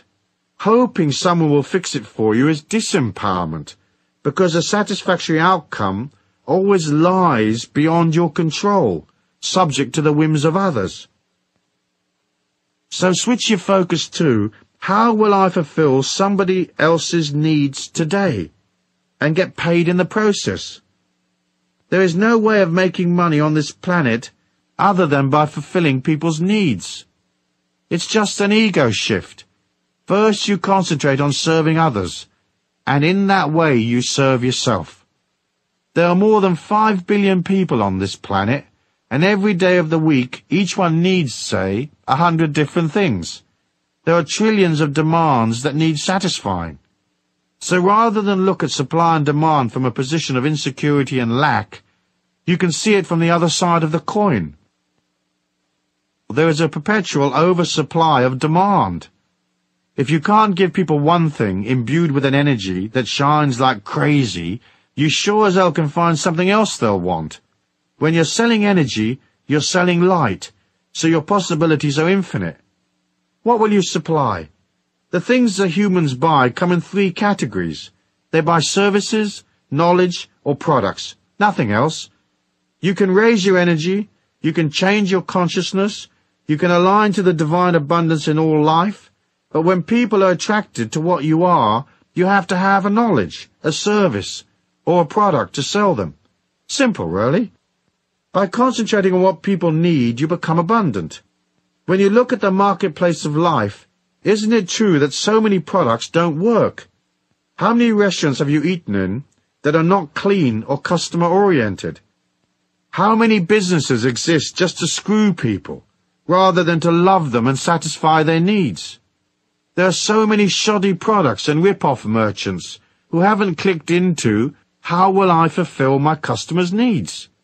Often, a customer's needs may just be an emotional need to talk to you about their life while you're selling them something. However, in order to get this supply and demand thing down right, you have to think in terms of energy, and you have to be clear what you will sell people. Providing a service is not usually as profitable as selling knowledge or a product, because more often than not, Services have to be delivered personally, and there's a limit to how many hours a day you can deliver the service and at what price you can charge. Knowledge, on the other hand, is valuable and easily packaged. We live in an information age. There are hundreds of ways of packaging knowledge. What you deliver in the form of knowledge does not have to be way out. It just has to be presented concisely, inexpensively perhaps, and with originality. If you have knowledge that people want, you can quickly become wealthy. If selling products is what appeals to you, think of products that you believe in, products which are worth the money. Ask yourself, can I put my heart and soul into the product? Can I be enthusiastic and really love this gizmo, really serve my customers? So to sell things successfully, you have to subjugate your ego long enough to take people's money. This might sound a bit brutal, but in fact it is a religious, spiritual idea. You subjugate your needs, your life, your aches and pains, your experiences, and listen to others. Watch their eyes. Notice their body movements. Relate to them. Ask them questions. Work out, what does this person want? Then fulfill that want. Think about how you can improve what you do. Even if right now you work for somebody else, start by putting more energy in. If the place you work in is dull and lifeless, put energy in anyway. For by doing that, you will catapult yourself out of there to something better. If you're self-employed, think how you can make 20 improvements to your knowledge, service, or product. In the end, you're selling yourself. So you'll want that looking good. You need to offer love, kindness, and charisma. You'll want to be big-hearted, and right there, bushy-tailed and up to bat. So ask yourself, are you eyeball to eyeball with life, ready to serve? Or does some aspect of your personal agenda get in the way? If it does, put it to one side, quick. Put it aside long enough to cash the check anyway. You can always visit your therapist after work. So offer beauty in an ugly world. Offer kindness where ego and greed predominate. Be accommodating and free-flowing when others are uptight, edgy, and stiff. It's so easy to understand. Take the product you're selling and visualize the divine light shining upon you. Breathe that light into your being and breathe it out. Place the light into the thing you're selling. If you are a massage therapist, project light into your table and your little bottles of oil. Most of all, project light into your hands before each session, and of course during each session. If you're selling things on shelves, touch them regularly. Move them about. Make them come alive. Give them energy. The little tins will be refreshed, even if they've been on the shelf for weeks and weeks. The more you touch and love the product, the more energy it has. The more likely it will belong to someone else in 10 minutes' time. If you sell information, make it original, clear and concise, and idiot-proof, so anyone can understand it. How often have you read instructions on how to access some information, say on the internet, and you wonder if it's written in Hindustani or ancient Sanskrit, or what language is it written in? Why is that? Because the person who wrote it was thinking of himself, not you. Just say it's a man this time. He lives in his own world in a basement with an IQ of 180. He hasn't seen daylight for many years, and the only human he ever talks to is a pizza delivery man. He couldn't give a stuff if you know your www.coms or not. You have to think of others. There are loads of people out there who aren't very clever, but they have money. Will they understand what you are offering? Then again, there are others who are fairly bright, but they can't unscrew a little nut, as their expertise lies elsewhere. When I see the words easy assembly on a product, I immediately flee to the safety of the parking lot. I know if they say it's easy, I'm going to have to hire a rocket scientist to figure it out. So what will you sell, and how will you make it irresistibly beautiful? In forcing yourself to supply a beautiful service, knowledge, or product by imbuing it with gentleness, love, and light, you are disciplining yourself to go from ego to spirit, from greed to abundance, from negative emotions to love. When you concentrate on people and you provide things for them, you're falling in love with them. Choose love to make your life abundant, and that love should be more or less unconditional, as best as you can manage anyway. Never forget that. Metaphysics. Inside your life's energy, personality and mind is an oscillating molecule of infinite goodness, the divine light, the Christ consciousness. If you align to that infinity within you, you will always have energy. There's no limit to the amount of God force you can have. By concentrating on goodness, processing your shadow side, disciplining yourself beyond bad habits, and meditating on the light, you will become a light being. As you glow effortlessly with this energy, you will project that light into what you do. So you may not only be selling apples that are nutritious and tasty to eat, but apples that come with a little bit of your God force energy. You never have to compete once you infuse yourself and what you do with light. So your apples will outsell everybody else's. It's a matter of calling the light into your life. Put energy in. Visualize light going into the service you provide. Put light into your CD, musical tape, or the book you're packaging your knowledge in. Feel the manuscript bathed in light, or feel your product to be a part of the God force, albeit a tiny manifestation of such goodness. Remember, you are a teacher. You are helping people, making them feel safer, taking them from fear to love, from ignorance to knowledge. You are hauling them with a bag of apples from restriction to freedom. By mentally pushing these ideas into what you do, you are projecting the light out from yourself, and you're offering God. People will buy God-like apples a long time before they buy an ordinary apple. Once you have the God force in what you do, there's no more competition. You are no longer a victim of the vagaries of the market, the ups and downs of supply and demand. You're out on your own, miles ahead of the rest. I know a young man who opened a shop. It was minute, just 2 little rooms. The whole thing wasn't much bigger than the average kitchen. The shop sold candles, incense, aromatherapies and so forth. Heaps of other places in the town did the same thing, but he was a bit different, so he wasn't in competition with the others. The young man was soft and kind and loving. People would come in and he'd be right there for them. He'd talk to them, make them feel better, and they'd go out of his shop with a bottle of ylang-ylang extract or something. I'm sure many didn't know the difference between lang-a-lang and ding-a-ling, but it didn't matter, because it felt safe and correct and nurturing.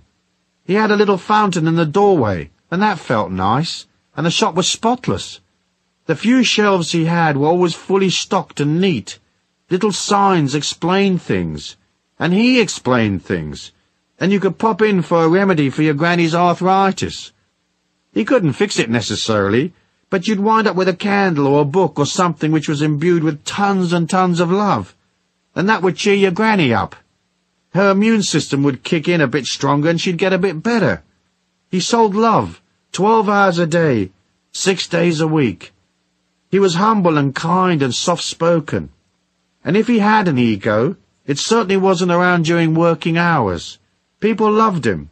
They flocked to his shop. After several years of selling love in little packages, he sold the shop for over $500,000, an astounding price for a few hundred square feet of shop. He used the cash to make another investment, and he did the same love thing there. Now, 8 years later, he's worth 3 to 4 million, and his company will soon go public. When it does, he'll receive an enormous refund, with a note from the Godforce saying, "Here's 20 million bucks, dude. Thanks for dishing out all that love and sweetness in a dull grey world." Action. Get a piece of paper and write down the services, knowledge, or products you are familiar with, the things you are already doing. Then write another list of things you might be interested in delivering to people. Having honed down your lists, look at your products, services, and packaged information, then analyze what other people have done in these fields. Ask yourself, is this other product exciting? Does it challenge? Does it inform? Does it teach people something? Does it enthuse them and make their life more comfortable? Does it help them to be sexier or more beautiful? What is in this product that has value, and how could it be improved?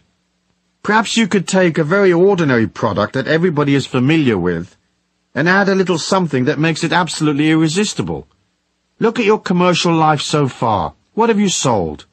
Let's say you've always sold your labor, and you're working for someone at present. What can you do to put more energy into the labor you provide? You might say, I get paid the same amount of money whether I put more energy in or not. But this is not the point. If you energize yourself in your work, you'll find that 1, the job becomes more fun to do, 2, you are more likely to be promoted or given a raise, and 3, you lift your energy so high that you go beyond the job and hop perhaps to another corporation that pays you twice as much.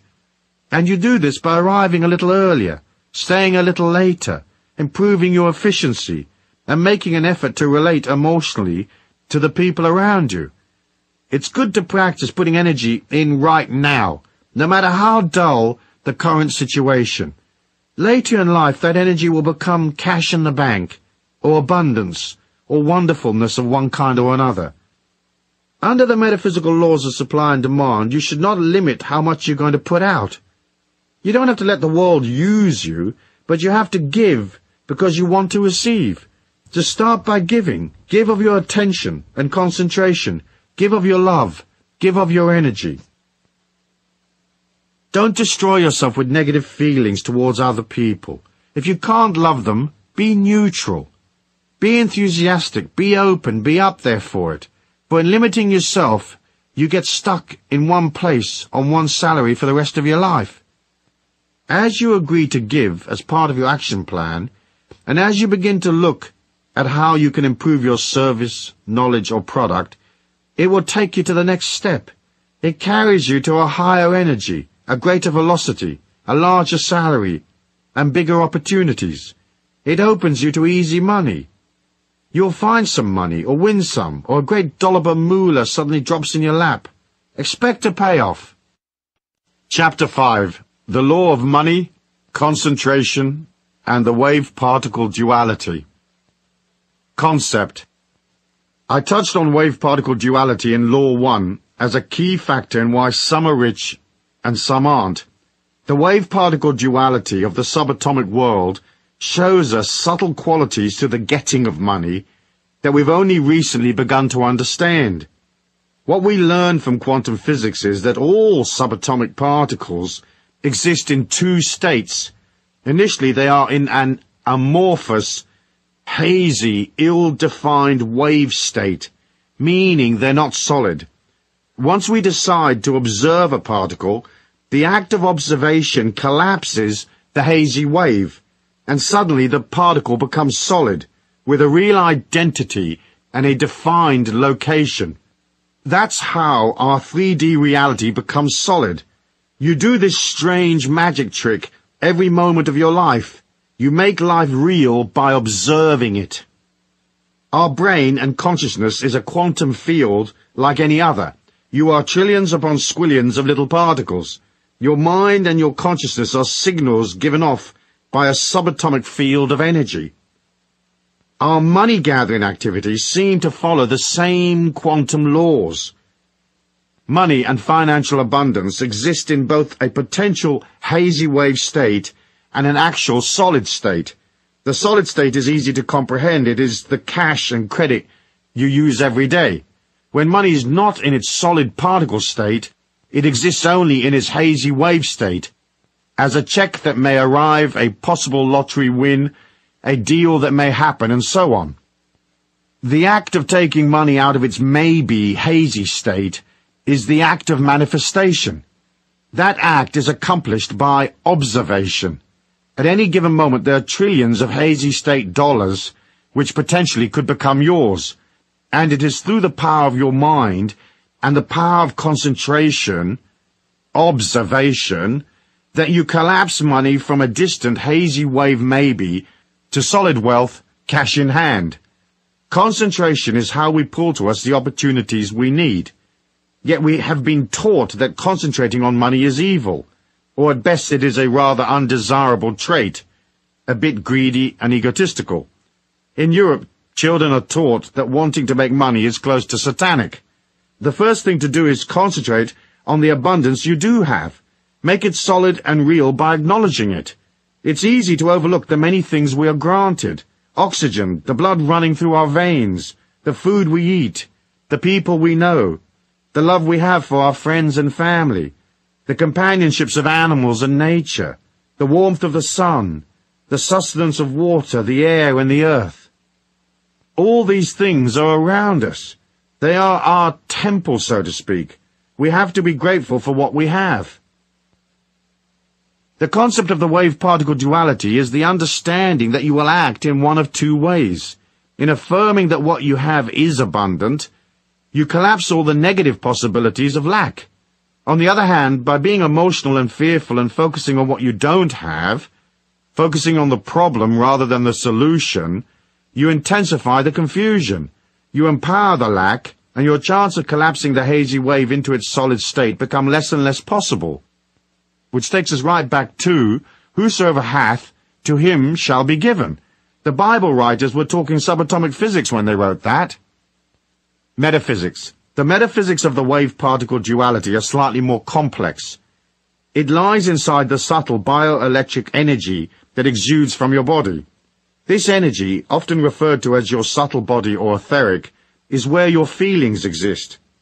As I said before, you are a feeling, and that feeling, or thumbprint of what you are, is inside the etheric.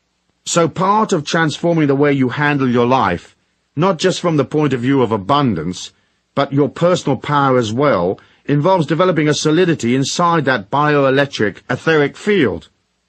This consolidation of power can come about in many different ways. One of the fastest ways to raise your energy is to be more disciplined, to take time out to exercise, eat well, meditate, pray, take time to develop order, and time to establish a positive expectancy, to see your life flowing. All these things will raise your energy, but more than anything else, you have to begin to oscillate at a higher level. Oscillating at a higher level is opening yourself up to the light and the abundance of the God force that is in all things. So enter a meditative state and feel the light moving through your subtle body. Keep your meditation simple. See the light coming into your heart chakra, into your throat, and then on up into the center of your forehead. Feel the light streaming down through the crown at the top of your head. Know the light is everything, that you are everything, and that you are the light. You can therefore be everywhere. But once the concept of I am light is firmly established in your mind, you exit the finite world of the ego personality and enter the infinite world of your spirit. Now you are enormous, everywhere and eternal. Now feel the whole of this planet inside your heart. Visualize the planet Earth as a small entity that is orbiting your heart round and round. In this way, what you're saying is, I am bigger than life. I am bigger than my circumstances. I am divine light, eternal. So I am metaphysically larger than the confined space of this planet, or my life's day-to-day needs. It's a matter of standing astride the whole planet, like a huge colossus with the earth at your feet, knowing that you are in control of your life, and that there is a magic and a power all around you that will bring you endless rewards. You don't have to understand the mechanism of how it works. All we have to do is know that it does work. Deepak Chopra says in his book, The 7 Spiritual Laws of Success, inherent in every intention and desire is the mechanics for its fulfillment. Intention and desire in the field of pure potentiality have infinite organizing power, and when we introduce an intention in the fertile ground of pure potentiality, we put this infinite organizing power to work for us. The trick, therefore, is to keep your energy pure so that your potential remains fertile. If life is swamping you emotionally, if you feel timid and unsure, the subtle energy you project doesn't go forward. In fact, it collapses back on itself, which is why in troubled times people often say, "My God, I feel like everything is collapsing around my ears." This is the sensation of your subtle etheric closing in and coming back to protect itself because it feels weak. much like a small animal who huddles in a corner when a predator attacks. Express your energy outwards. You don't have to be perfect to be confident. Know that you are light, and know that you can move your energy to any distance across the earth plane. You can touch people and pull opportunities from tens of thousands of miles away. Distance is not involved when you live at the level of the divine light of God's abundance. There is no distance, so there is no limit to how far you can reach or how well you can do. The infinite nature of energy has within it the mechanics for fulfilling your dreams. That's certain. We watch it happening every day. Action. As part of concentrating on money, you will need to take some money action. Money doesn't move of its own accord. If you drop a $100 bill in the street, there it stays until somebody picks it up, or the wind blows it. Similarly, abundance involves you moving towards opportunities. It is in the act of motion that you generate energy, and as I have said previously, money and energy are the same. So each day, take one defined, concerted action which will assist you in your money-gathering activities. Plan out the deal, print the brochure, attend the conference, whatever it takes. Action, action, action. Lots of it. Meanwhile, continue to do things that help strengthen your feelings. As I said in one of my books, you can go to the most expensive hotel in town and just sit in the lobby and have coffee. But you have to move towards the thing you desire. You have to join in your feelings so that the abundant world, which you are entitled to be a part of, is not something strange to you. It is not hazy, unobtainable, or laced with negative energy. As you move towards abundance, walking in and out of expensive shops, having a coffee in the Grand Hotel, buy the financial papers, even if you don't already get them. Most stock exchanges have visitors programs, so go visit the exchange even if stocks bore you silly. Join, join, join. Become comfortable with the idea that you and abundance are not separate and different. You are money, and it is you. Gone is the hazy wave. Now comes the solid particle you manifest through concentration. You have to think in terms of the potential for abundance as a natural part of your energy, your subtle body. As you take action, it's like water going from steam to ice. Action is a manifestation of power. You have to have power in order to collect money from people. So it's vital that you now reinforce your affirmation of abundance by taking action. Taking action doesn't have to cost you anything. You can walk in a field of wheat and notice how much wheat there is, or you can walk down an expensive shopping street saying, "Wow, these clothes are really beautiful. When the time is right, I will acquire as many of them as I want. Aren't they lovely?" Take actions, any little action, for it's not necessarily one particular action that gets you the money. They all act as affirmations that you will help yourself. The real money may come from somewhere else. Via action, opportunities go from possibilities to probabilities and into reality. Then you can haul them round to the bank, clunk them on the counter and say, "Hey, this used to be a hazy wave. Now it's a check-style solid particle. Please be so good as to credit it to my account. Thanks."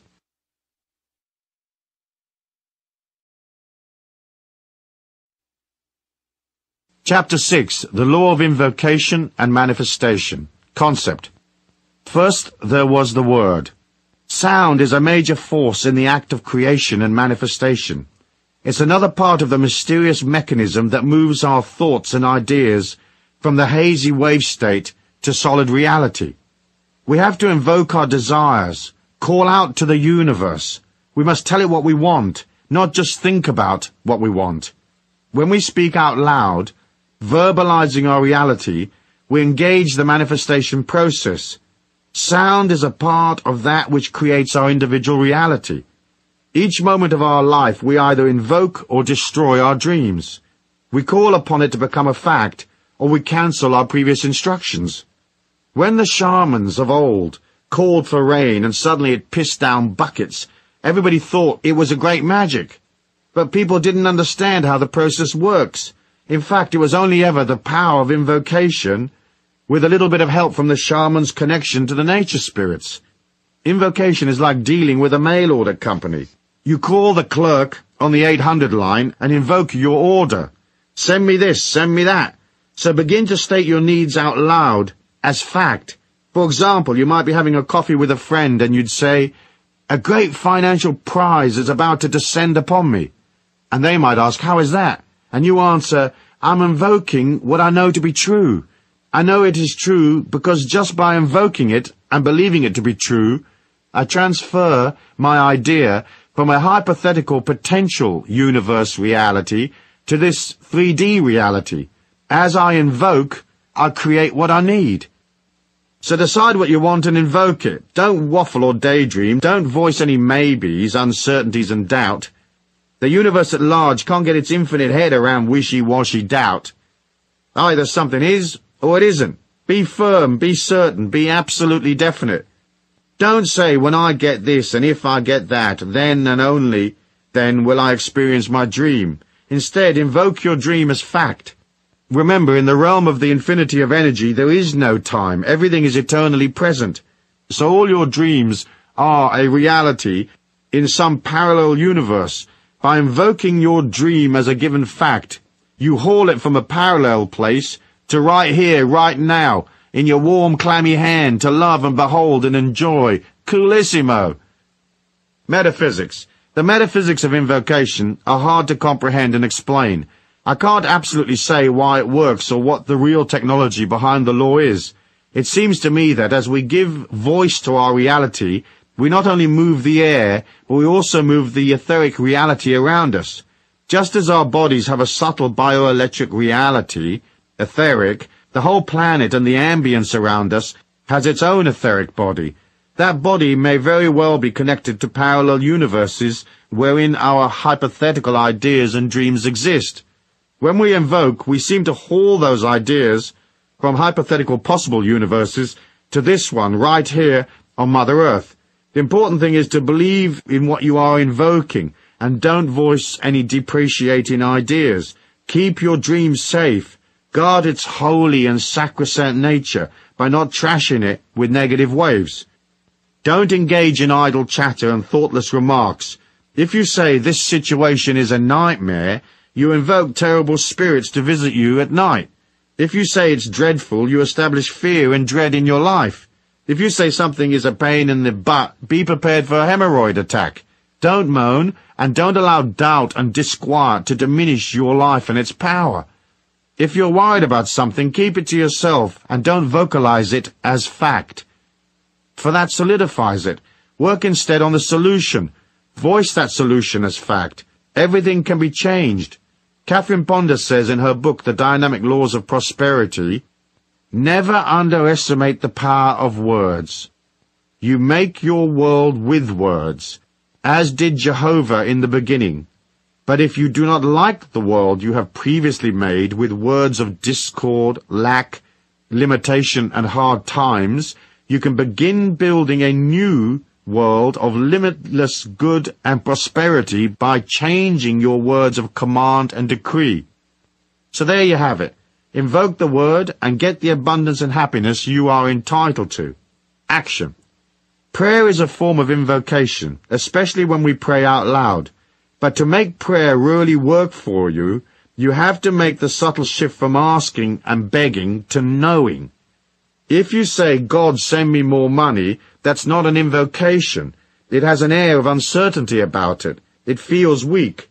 Invocation requires you to state your need as granted, and to be certain that your loot is already on its way, delivered and real in a parallel universe, and on its way to this 3D reality we call home. So instead of praying quietly, pray out loud, stating each desire as fact. Remember, a great prize is about to come into my life. A very profitable opportunity is on its way to me. A large sum of money is dropping into my lap effortlessly, and so on. Invoke, invoke, you'll never be broke.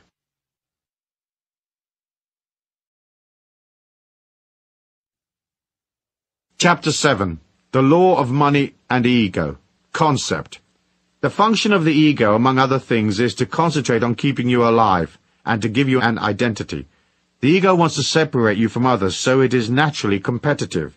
It believes in and promotes exclusion rather than inclusion. The ego needs specialness, distance, and separation from others to feel okay, and to go beyond its fears and insecurities. The number one ego-driven force fueling the planet, other than sex, is money. Money is a symbol of importance, and feeling important allows the ego to believe itself distant from other people. When there is distance, the physical body of the person in which the ego dwells can be observed. As I said in Law 5, at a subatomic level our reality exists in a hazy state. It's nowhere and everywhere.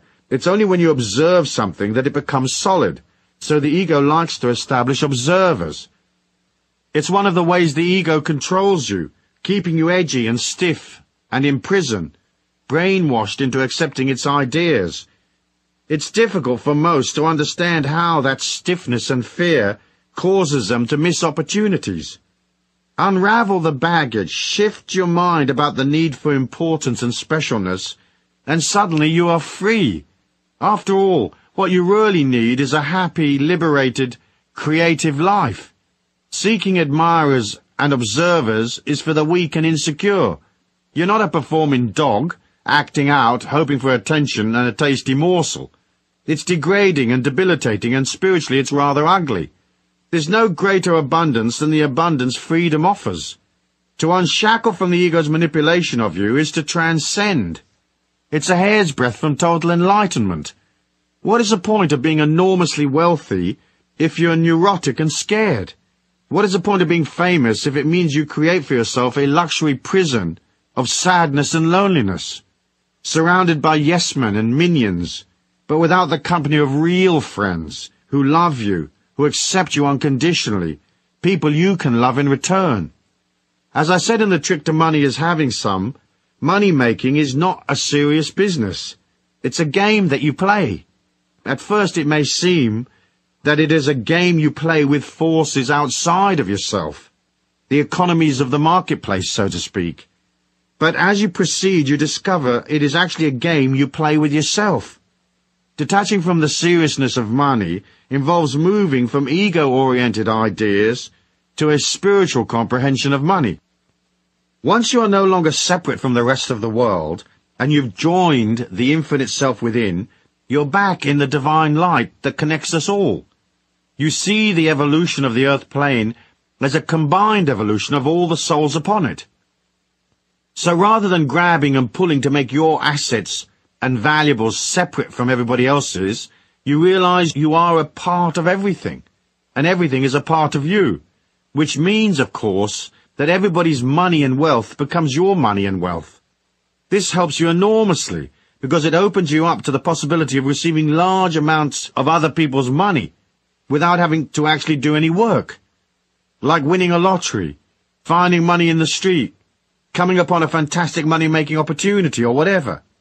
Poverty is established by the separation the ego creates. It is the root of poverty consciousness, if you like. By becoming a part of all things, you create an abundance consciousness. Seriousness is a disease of the ego. Life isn't really serious. It's just a short journey. Yes, there may be pain, anguish, and other negative emotions in your life, but those negative emotions are generated by contradictions of the ego. The ego wants life to go one way, and circumstances come along and contradict it. Our journey on this earth plane, when viewed in its spiritual context, is a completely positive experience. Seriousness warps your life and disconnects you from your childlike self. The creative power inside of you is childlike, and creativity equals money. If you deny yourself access to the child within because you're too serious, you also block your connection to the divine light and your feminine self. Every creator who's any good uses their feminine side to create with. Whether a scientist working on a hunch, a painter working on the interplay of colors, or a musician dealing with the juxtaposition of notes and chords, the feminine principles are soft, and they appeal to human feeling. In fact, creativity is the only evidence left of our societies once they've come and gone. We don't remember the businessmen of Rome, or the various generals that fought the Trojan Wars. Even the kings and queens of old are fairly uninteresting. What we value is the art, the architecture, the feelings of bygone societies, what they believed in, what they did, the art they left behind, the Colosseum, Versailles, paintings, books. Those are the things that have meaning, and so they last. We remember the yin, because it is through the yin and softness that the God force is expressed. So if you're a little too serious, lighten up, dude. Try to make light of life. Embrace its childlike beauty. Being too grown up is a serious and painful experience. Don't mess with it too much. Metaphysics. The metaphysics of money and ego are simple to understand. You are an oscillation of energy, a feeling. If having and not having money is linked to your ego's perception of itself and your overall perception of your self-worth, your emotions will be on a roller coaster, and that will affect your subtle body. When things go wrong, the check bounces, money's not flowing, your energy will drop. You'll feel defeated, weaker, and less than before. If you're locked into the ego's perception of life and things go wrong, it can make you unwell. Somehow you have to come to the metaphysical truth of your divine specialness. This is not a specialness that you poke in people's faces, but a silent specialness. It is the act of accepting the infinite beauty within you. Then the ups and downs of money are irrelevant. To get to that point of view is not an overnight process for many, because everything we ever hear tells us how important status is and how lacking we are. All advertising is there to remind you of what you haven't got. Its function is to stimulate the desire by subtly showing you an inadequacy. Often advertising uses subliminal fear mechanisms. You don't want to be fat, do you? And therefore rejected by others. So buy these special foods. You don't want wrinkles, do you? And therefore be lonely and unloved. Rub this useless cream on your face. You want admirers, don't you? Buy this glitzy car that will fall apart in 2 years. Advertising also stimulates debt. Debt is a form of leaning. A bit of debt, manageable debt, is okay. Lots of debt topples you over. It takes you into fear and negative emotion, which affects your etheric energy. Once the etheric starts to wobble, you have less protection from outside forces and psychic intrusion, and you may experience even more fear, get depressed and so forth. The way the government and the media play to the ego is an insidious control trip. It's designed to make you a prisoner. The only defense you have against TikTok's bombardment of you is to detach.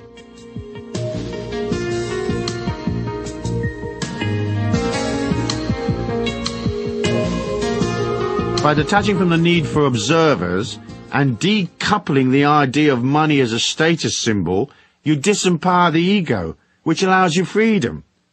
You can just be you and free. Yes, you can have aspirations, dreams and desires, but they shouldn't be obsessive. You have to live life in the meantime, and you have to have fun. If you're not having fun, something is very wrong. Look upon money as the driving force of your creativity. See it as solidified love, and don't use it as a security device. Then your emotions will be stable, and you'll be liberated and stress-free. Use your money to buy fun and light-heartedness. Action. As I said in the concepts section, lightening up and becoming less serious is the key to changing money from an ego symbol to what it actually is, a symbol of the appreciation of energy. It's a part of becoming less and less complicated. Most people are tied up in knots. Their life takes endless management and sorting out. Take action. Toss out stuff. Gently and kindly get rid of the people you don't need, that are a drain on you. Manage your time better and get rid of all your superfluous commitments. Stay in the pocket and keep it all as simple as possible, given your circumstances. This way you'll come to the childlike self. When you find that inner child, parent it, nurture it, look after it. That action of itself will grant you all the security you will ever need. You can never reconcile your life unless you rediscover that inner child and learn to keep it happy. So go to a toy store and buy yourself some games, play in the rain, roll in the mud, or whack your face in a cream pie. I was in a la-di-da restaurant in San Francisco with my ex-wife, my little boy and some kids and a bunch of relatives and friends. It was a very expensive restaurant, extremes of la-di-da with lots of very serious, important people. dining in whispers, having dull dinners. At the end of the meal, I ordered a bunch of gooey meringue pies. It wasn't on the menu, so the chef had to make them up specially for us. The maitre d' ceremoniously brought the pies out and placed them in front of each of us. We were 10 at the table. We waited for a second or two, staring at the pies with glee, and then on the count of 3, each of us at the table picked up our pie and whacked it in the face of the person sitting to our left. We all gave and we all received. The children went ballistic, laughing their heads off. We fell to the floor in hysterics. We couldn't contain ourselves. The maitre d' was shocked. There was sticky meringue everywhere. Some of the other customers were laughing fit to burst. Others were absolutely appalled, and they probably have never gone back to the restaurant again. The sugar in the meringue stings your eyes a bit, but boy, did we have fun. If you've never done something like this, try it. Being light-hearted is angelic, and being angelic is being infinite. And being infinite is easier than being stuck with a bunch of boring grown-ups who fret over their investments, who strut and work hard and pay out money for stuff that doesn't make them happy. If you're suffering from negative emotions or pain, internalize it and work on it on your own. Do not project it onto others. You have to be responsible and own your own pain. Sure, you can talk about it to a therapist, or you can share your troubles with a friend, but in the end, you are your pain. It's personal to you. You don't have the right to project it on others, leaking anger and disquiet, spoiling their energy by dolloping your stuff upon them. That's bad karma, as is manipulation, vengeance, and nastiness. As a part of setting you free and liberating yourself from fear, don't bother to push and shove and compete with others. If they need to be hot shots, let them. If they need to prove how clever they are, let them. Act simple and just listen. It's a good discipline. If they need to be first, step aside. Let them pass. The sun will rise exactly the same time for everyone in the neighborhood, no matter who rushes ahead or who ambles along at peace with himself or herself. It's the belief you have to compete that creates lack, and the fear of lack. Once you raise your energy, you don't need to compete. Once you don't need to compete, you're no longer scared. When you're no longer scared, you resonate a stronger energy. More people show up, and you can bill them all the more. These laws of money are so simple.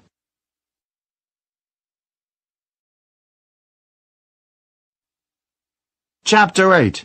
The Law of Giving and Receiving. Concept. People get confused about giving and receiving because they wonder how much they should give in order to receive. Sometimes they wonder if they are receiving a fair share.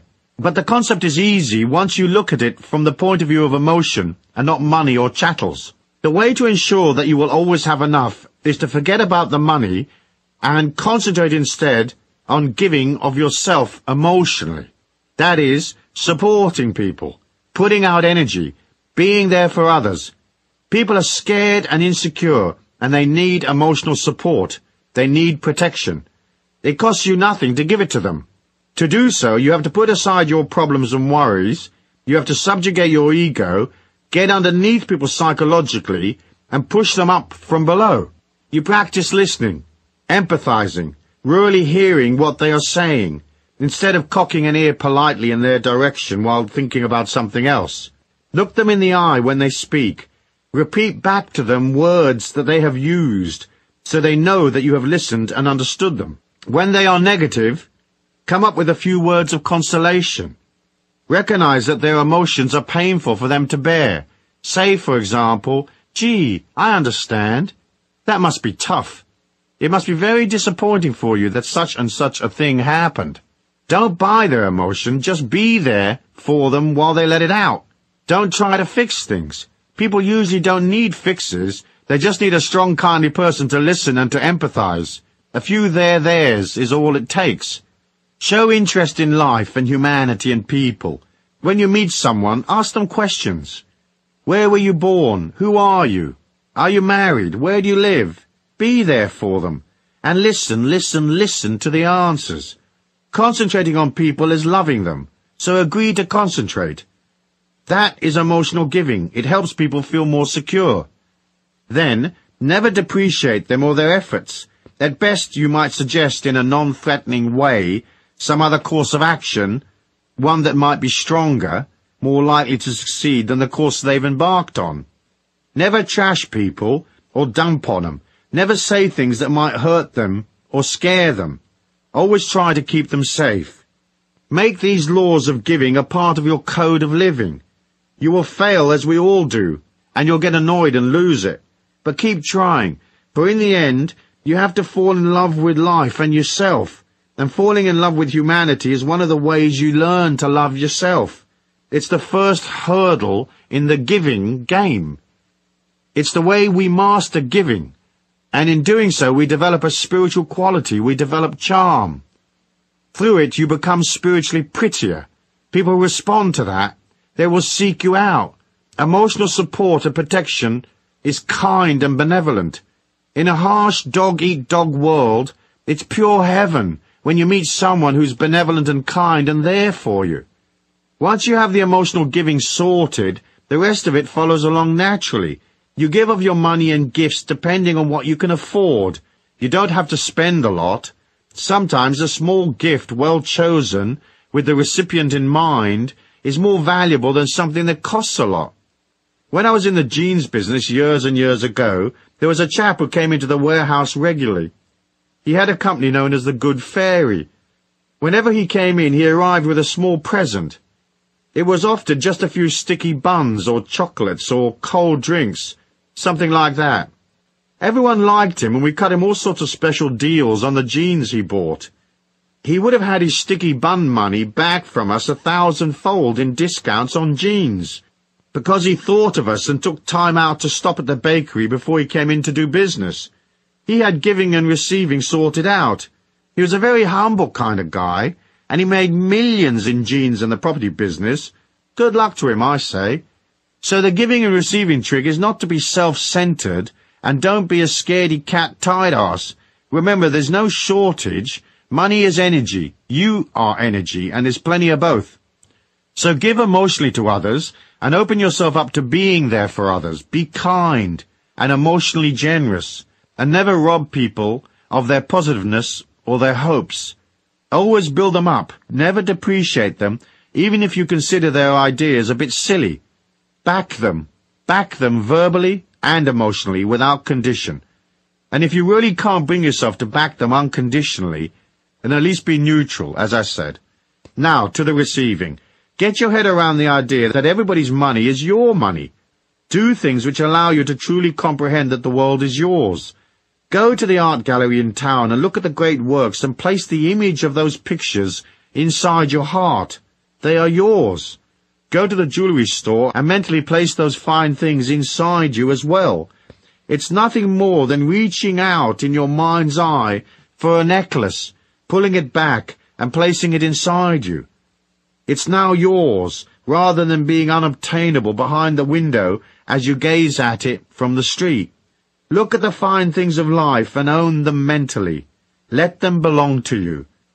Now let's start to affirm these ideas as true. Go take $1,000 out of the bank and try to never walk around with less than, say, $500, even if it is the last of your money. If you can't manage a permanent float of $500 right now, then settle for less, but carry cash with you everywhere you go. Of course, if you can manage more, carry a couple of grand. Don't worry about losing it, or those negative waves about being robbed. You are in the flow and balanced and in charge of your money. No one's taking it from you. In fact, they're lining up to give you more. Get used to having money in your pocket, knowing that you are abundant and that more is coming, and knowing that you are responsible and you won't go potty and blow it all in 10 minutes if you can't afford to. Carry real money, not plastic. Credit cards have negative connotations. They're often a symbol of lack, not abundance. They are a mechanism which appeals to the ego, and so they control people. Using credit cards, people overspend, and that trips them into worry and fear, for the bill is on the way. Don't use credit cards except when you have to establish credibility, like at car rental companies. The rest of the time, use cash. It's solid and real, and it helps you feel rich. Its presence in your pocket is an affirmation that you have money, and that you are open and ready to receive even more. Next, believe in your abundance. When bills come in, pay them the same day. If you don't have the money yet, as say you are waiting for payday, write out the check today anyway, and post-date it or leave the date blank. Put the checks you owe on your desk, nice and neat and in their envelopes, waiting in line to be mailed. Don't allow bills to rob your spirit of its hopefulness. Be prepared to pay cash for everything right now and on the spot. After all, you want to receive right now, don't you? So don't contradict that by hanging on to the money that's owed to others. Cut the check and know that the universe will provide. Quickie. If you are massively in debt and out of control, file for bankruptcy. Get rid of all the old money aggro and tell your creditors and the universe that you're sorry for mismanaging your life and for denying people their rightful payment. Then never accept credit again. I went to America as an illegal immigrant with very little cash. It didn't take me long to rack up a whole load of debt. That obligation and the weight of the emotion it caused me slowed me down a whole bunch. One day I decided to sell everything and pay off large chunks of my debt, even though it would leave me with no assets in hand. I decided to pay all new bills in cash the day they arrived, or, because I traveled a lot, within a few days of my getting back from a road trip. Then I did a deal with the people to whom I was in debt, and they agreed to monthly payments. My biggest creditor was a sweet man called Bob. I owed him $55,000, so I sent him 55 $1,000 checks. Every month his money went through, and eventually I didn't owe Bob a dime. He got it all back. I made the information that I wasn't going to live in the emotion of lack anymore, and that even though I didn't have enough to pay all my old debts, I was ready to reform and simplify my life by creating no new debt. In addition, I agreed with self to work especially hard to settle my old obligations. Doing this changed my financial situation around. It took me several years to get it all sorted out, as I was originally over $400,000 in debt. But in the space of 5 years, I settled everything, including paying an ex-wife $100,000. In addition to paying my debts, I made and saved several $1,000,000. Make the affirmation that you are abundant enough and disciplined enough to go to a cash basis, paying for things as you go. Soon your whole outlook changes.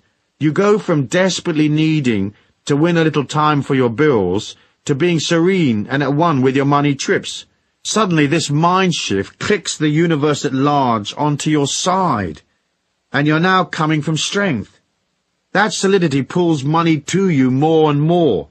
Of course, you first must go past your resistance to letting go. It's weird how it all works. I reckon it's your fearlessness and self-discipline that affects the change. I should also remind you that, as part of your affirmation that you're open and worthy to receive, you'll have to practice accepting what is offered to you in life. I deal with this idea a lot in my other books, so I won't dwell on it here, but let me remind you of the rule. First, whatever gifts you're offered, no matter how useless or grim the gift might be, take it. Never refuse to receive. Worst way, you can always give that dreadful vase to someone you don't like. Second, never refuse money from anywhere. If a friend offers to pay for dinner, let them. Be gracious and thank them and tell the universe, thank you for paying for my dinner. If a person wants to pay you for some inconsequential act, accept, and never walk past money on the street without picking it up, even if it's just a small coin. Humble yourself and stoop for it. It doesn't matter what others think. You can't put out the message that you're too proud or too uptight to receive free money. The universe doesn't know the difference between a dime and a million. If you refuse the dime, the universe thinks you don't want money, so you collapse your chances. Accept all that is offered to you, even the mucky coins in the mud. Make it a rule never to refuse anything that comes to you for free. Metaphysics. The metaphysics of giving are silent and centered around the projection of your etheric subtle body. When you express hope and cheerfulness, when you are expressing outwardly emitting energy, your etheric is like the sun. Remember I said that negative energy makes your etheric collapse in on itself. The more you get used to projecting outwards, the longer your etheric reach becomes. It's an inner reach. So give silently. When you pass a person in the street, mentally reach out and touch them in the heart, and silently project the thought, love. Or project admiration for them even though you don't know them. Back them. Believe in them. Project goodness, hope and positivity. If you see that they are upset, project the thought or word, serenity or calm. If you see them angry, project peace. Don't judge them. Know that they have some inner issue unresolved, probably from a long time ago. Love them even if they appear a bit ugly. Make it a rule never to pass a person in the street without projecting some kind of silent goodwill. Now, if you're coming out of the Tokyo Underground in the rush hour and there's 60,000 people there, don't mess with trying to get 'em all. Pick a few here and there and leave it at that. Otherwise, energy-wise, you'll be on your knees. But keep projecting silently for the eventual healing of everyone on the planet. Silently touching people you pass without them knowing. Like angels touch us in our sleep, without us being aware of their presence. That's the metaphysical giving sorted. Let the receiving come in from the inner worlds. As you displace energy out from yourself out into our external 3D world, in a positive silent way, you automatically pull more from elsewhere in the inner worlds. It comes to you as you project out. It also comes to you in the night while you sleep. The energy coming in is pure spiritual light, and so you will feel more energetic, or will have more stamina. Sometimes the light comes to you containing information. A thought goes off in your head, and suddenly you realize you need to buy $100,000 worth of aluminum futures, and so you act on that intuition, and you buy them. Eventually everyone else decides intellectually that aluminum is a good thing, and the price goes up, and you got the inside tip weeks ago. You cleared your position, and you're at the beach projecting the word, relax, to the vacationers who pass by, healing them bit by bit, one at a time.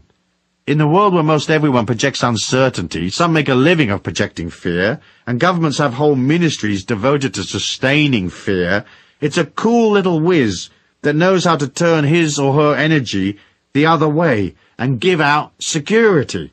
It makes you different, silently different. The energy builds over time, I promise. Action. One of the best actions you can perform in relation to giving and receiving is to keep a gratitude book. I understand Oprah Winfrey recently picked up on this idea and she's been talking about it on TV. I haven't seen the show, but here's the technique in case you don't know it. You keep a journal of all the things you are grateful for.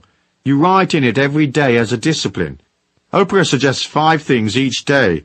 It's a way of pulling abundance to you. In the act of being grateful, you are acknowledging your abundance. The fact that you have to take, say, 5 minutes to write your journal each day means you are observing your blessings, so you make them more real. Your mind projects more satisfaction and less lack, and so more good things come to you.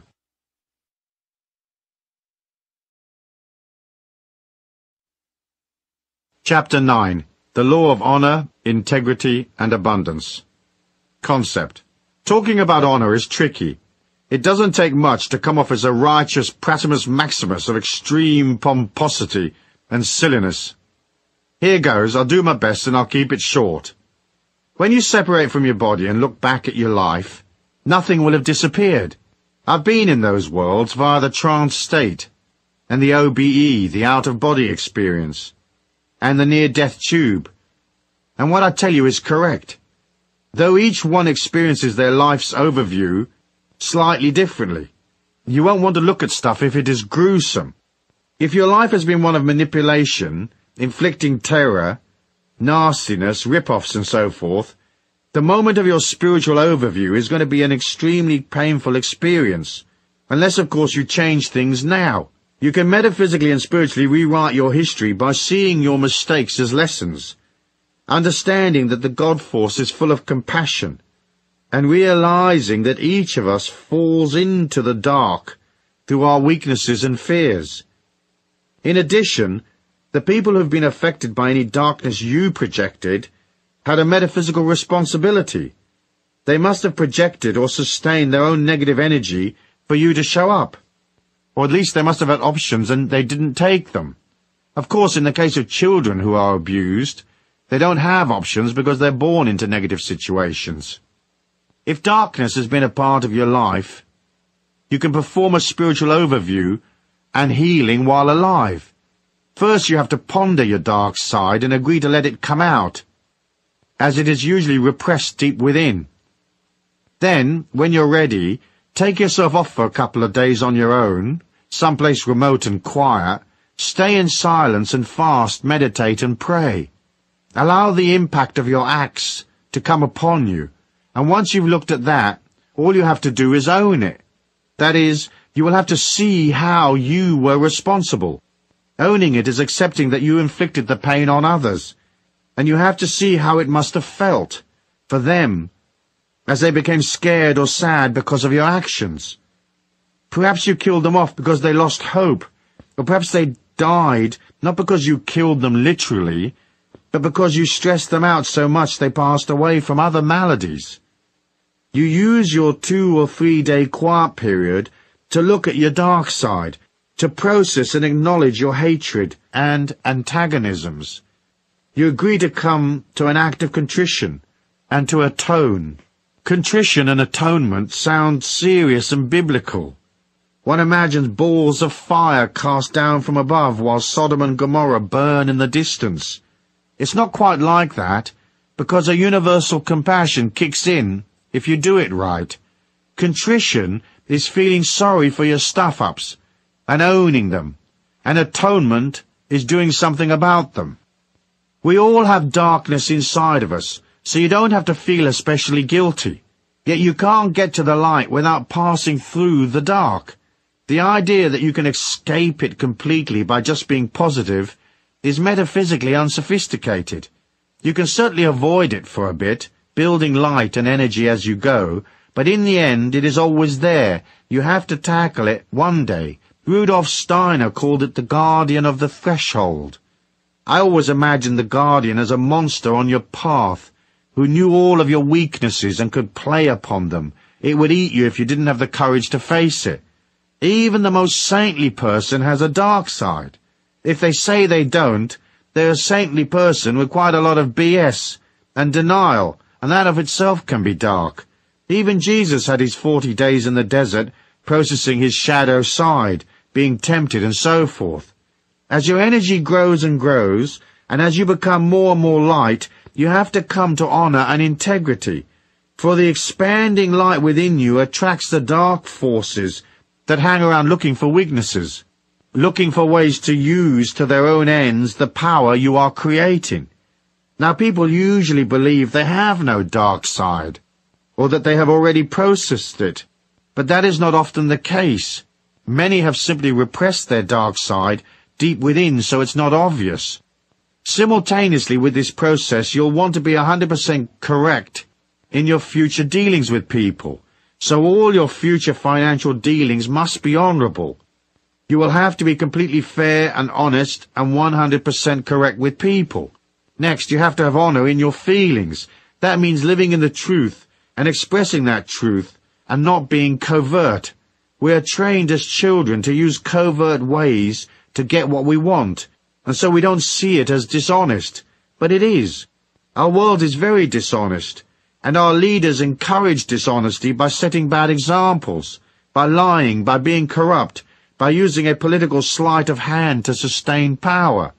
People come to believe that being dishonest, covert, sneaky and manipulative is normal. It's not. It's very dark. Being on a power trip is also dark. That power may come from your physical strength, or it might be a financial, political, or military power. Sometimes we become experts at wielding sexual and emotional clout, tormenting others with our control over them.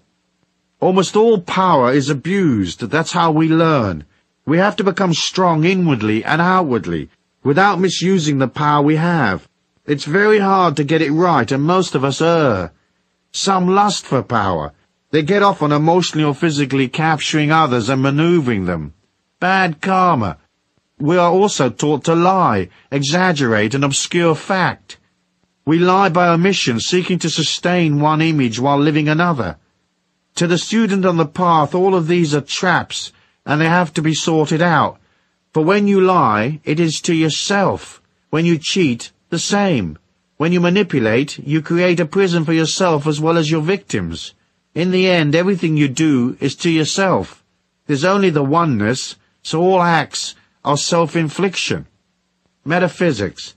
The metaphysics of honor are simple. You can't hide from the truth, so you have to let go, humble yourself and look at the truth, and fix the bits that are less than best.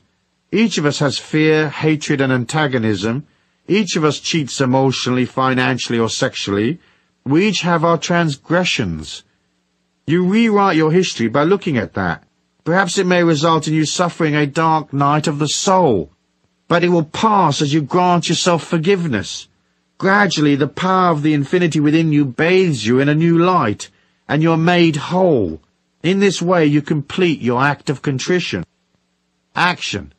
Atonement is the act of making good, so you can go back and pay off, if you can, the people you cheated.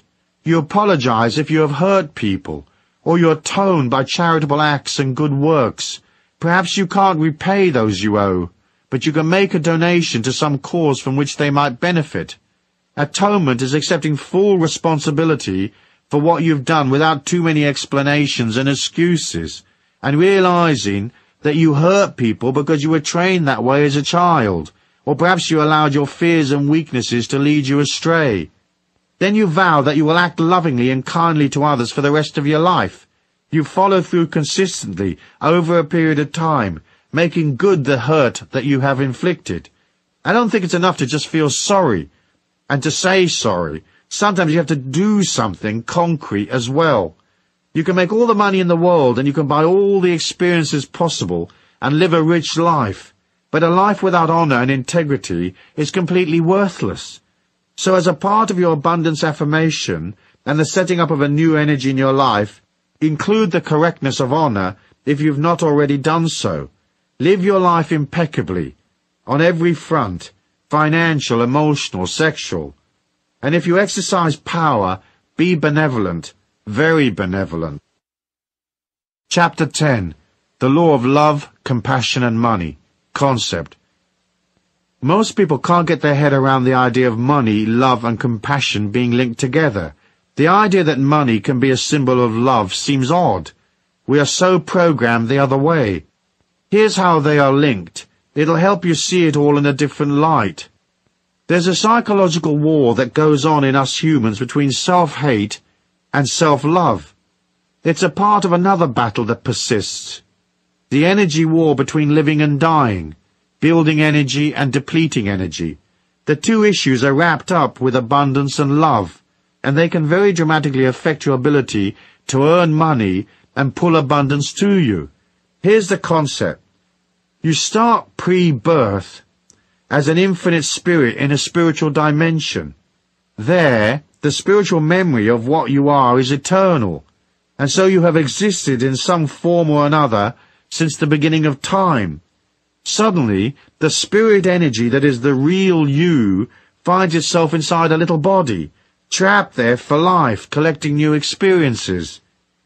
The act of coming into the body is one of descending, leaving the magnificence of a domain of spiritual light and entering into solidity and restriction, physical restriction, and emotional difficulties, the restriction of a dysfunctional family maybe, poverty, disability, whatever.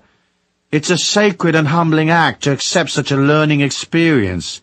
It's an act of love, for the restriction will force a consolidation of energy. It will force that spiritual energy to go from hazy wave to a solid particle body, and it will have to take on psychological impediments which will help it learn what it is like to be a human. Those impedimenta are not real to your spirit identity. They are borrowed from others who have lived before. They were part of the global mindset at the time of your birth, and so they are imposed upon the spirit. They really don't belong. The spiritual infinity within you can't be shamed, dysfunctional, unwell, hurt, or injured, for it is a spark of the Christ consciousness. People often wonder why a God that is all love and compassion can allow pain and suffering. But it's easy to see that the Spirit, the one you actually are, doesn't do any pain and suffering. It remains always in a state of grace, a state of complete positiveness, even if it is collecting painful memories which the ego experiences. At the time a child becomes a mature being, it has downloaded the negative waves of its culture and the global mind, the collective mind, if you like. Your job then is to work your way out of that and return to the real you, that spark of the Christ consciousness within. That's the seminar, transmuting the negative into compassion and love. In other words, you are busy recreating your spiritual identity here in our slowish particle 3D world. We start with shame. Early in our childhood, we are shamed when people shout at us, get angry, admonish us for not using the potty correctly, whatever. Later we are shamed intellectually as being stupid, or our actions and decisions are invalidated. Then perhaps sexual shame kicks in, as we discover we're not pleasing to other humans as a sexual partner, or we're very pleasing, and we're used by others. Sometimes sexual abuse is forced upon us in childhood. It's all very difficult stuff, this little seminar called life. Psychological shame kicks in as we deal with the peer pressure of our teenage years. You have to be like this to be cool, and if you aren't following the herd, you're ostracized. We are shamed into conformity, even if the conformity is one of hooliganism and drugs. There's a conformity in rebellion and the counterculture as there is in TikTok. Now we're doing serious amounts of confusion and pain, and we probably hate ourselves. We want to be something else. At times in our dreams we remember we are an eternal spirit, but it's a distant memory. Right now we are a human who is insecure and hates themselves and is in various degrees of pain and anguish. On top of all this, there is the other issue, that of living and dying, high energy and low energy. We have to fight our way out of these fears and restrictions and return to our spiritual identity. First, it's a love of self, not a narcissistic, egotistical love of self, but more a physical, emotional, psychological and spiritual respect for self. Can we love ourselves in spite of all we've been told, all the personal defeats we've suffered, the shape of our face, our lack of ability or whatever? That's the journey. Initially the answer is usually no.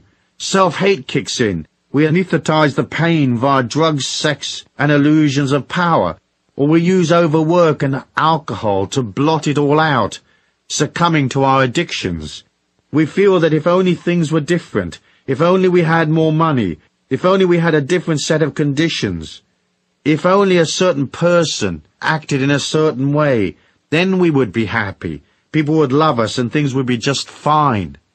That's the story of most people's lives. Self-hate gets in the way of everything, including their money-making ability, because eventually they lose the will to fight on. There's a fine balance to the getting of money. It usually involves activity, and that activity takes you further and further from your real self. It burns energy and makes you less secure, not more secure. The security you seek is within. It comes from seeing yourself as beautiful. It comes from going through the healing we talked about in the last section. It's the act of self-love, the acceptance, detachment, and forgiveness of self. It's where you wake up and remember that you are not the spotty-faced teenager who was ridiculed and shunned. You are a powerful, eternal spirit, imbued with the Christ consciousness, and here with a mission to fulfill and lessons to learn. A spirit of infinite honor and integrity that has a connection to all the knowledge that exists. Nobody out there is perfect. We're not trying to compete in the perfection stakes. You can love yourself and be imperfect, as God loves us unconditionally. I really like the image of the water rat, this scruffy little rat that sniffs around on the edge of muddy river banks. It doesn't look like much, but the little rat is sitting there on a log by the side of the river, and he is what he is. He isn't apologizing for being a water rat, but simply stands inside a divinity and a spirituality which is the animal spirit of water rat. You are what you are. You might be an Adonis in the making, or an incredible goddess energy, or you might just be a little water rat who stands in front of the bathroom mirror in the mornings and says, "I'm a water rat and that's okay. I don't have to convince people or act to please them. I don't have to work to win their affection. I don't have to pay for them so they will love me, because I love myself. I am what I am. I'm going out today. I'm going to believe in myself. I'm going to be honourable. I'm going to concentrate on people and treat them fairly. I'm going to treat myself fairly, for by nurturing myself, my energy will build, and I will become secure. I know that money flows to security, and away from insecurity, so by being more secure, I will prosper." When you are insecure, it turns people off. To spend money, people have to give away a part of their security. When they make the transfer of money to you, they have to feel solid. They have to feel they're getting something that will make them more, because they're paying out and becoming less right now. So if you're solid and contained and secure, it helps them feel solid, so they transfer their cash more readily. That is why self-hate destroys your money-making abilities. Partly, as I said, because it's hard for you to include yourself, and partly because you trigger insecurity in others, and that forces them to hang on and become tight. By booming out life force, love and strength and fine encouraging words to support people, you express a compassion for people's insecurity, and in the process you become stronger and more abundant. You become a divine paramedic offering people the oxygen mask of life force, dolloping out goodness and strength so they become less fearful. People will respond to that life force, and it's up to you to figure out how you're going to bill them. Money is a symbol of that life force, of its appreciation. Money can be a solidified form of love, one whose energy we can feed upon to sustain us. But once we start trying to suck energy from others, they're not going to like it. They will respond by fleeing as fast as their chubby little legs will carry them. So as you process your love of self, and as you work on your security by nurturing yourself, you become more neutral, less and less an energy vampire. Eventually you have surplus energy to dish out, and that is how you will develop compassion and true caring for the world and the animals and the humans upon it. Now tell me that money's not involved. Of course it is. For in the getting and dispensing of money you learn the fine balance of manifestation I spoke of in the first law. Through work, money and commercial activity, you see how there is an energy trade-off between activity and security, and yet another trade-off between love and fear. Then there's the money lesson and the balance of giving and receiving, and the further fine balance between respect for self, self-worth, and respect for others. How you make money to buy experiences you need in this lifetime, and how you handle the abundance that comes in, will be very much a part of the final spiritual picture you present when your eternal self returns to its infinite homeland, carrying back the memory of what you were in this lifetime.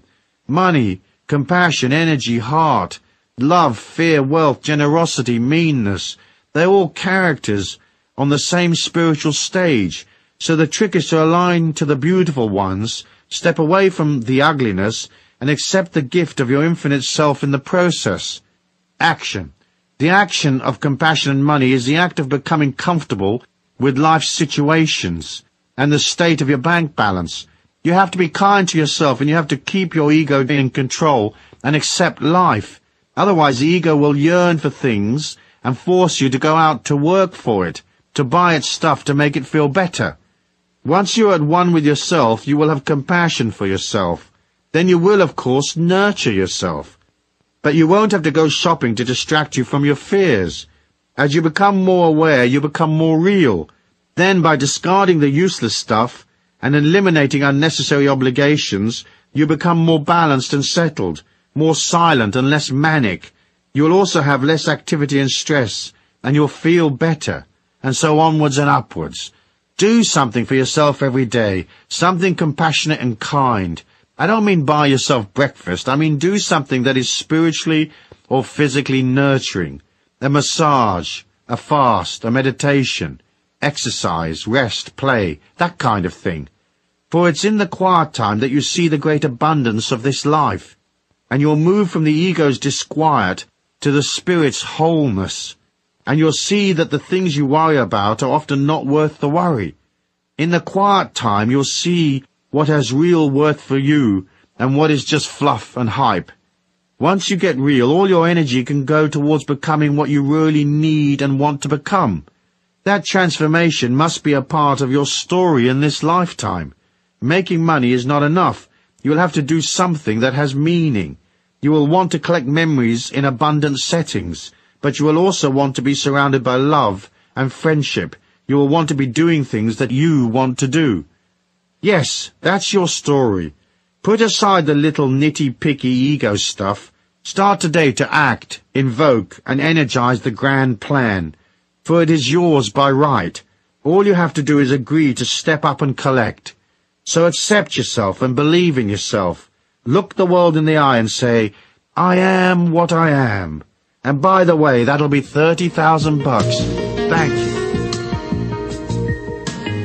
I'm not sure if you already know this, but you're already absolutely perfect. You're already absolutely great. And you're already living in massive abundance. The most important things that you have is not what you have. It's not what you do. It's what you know.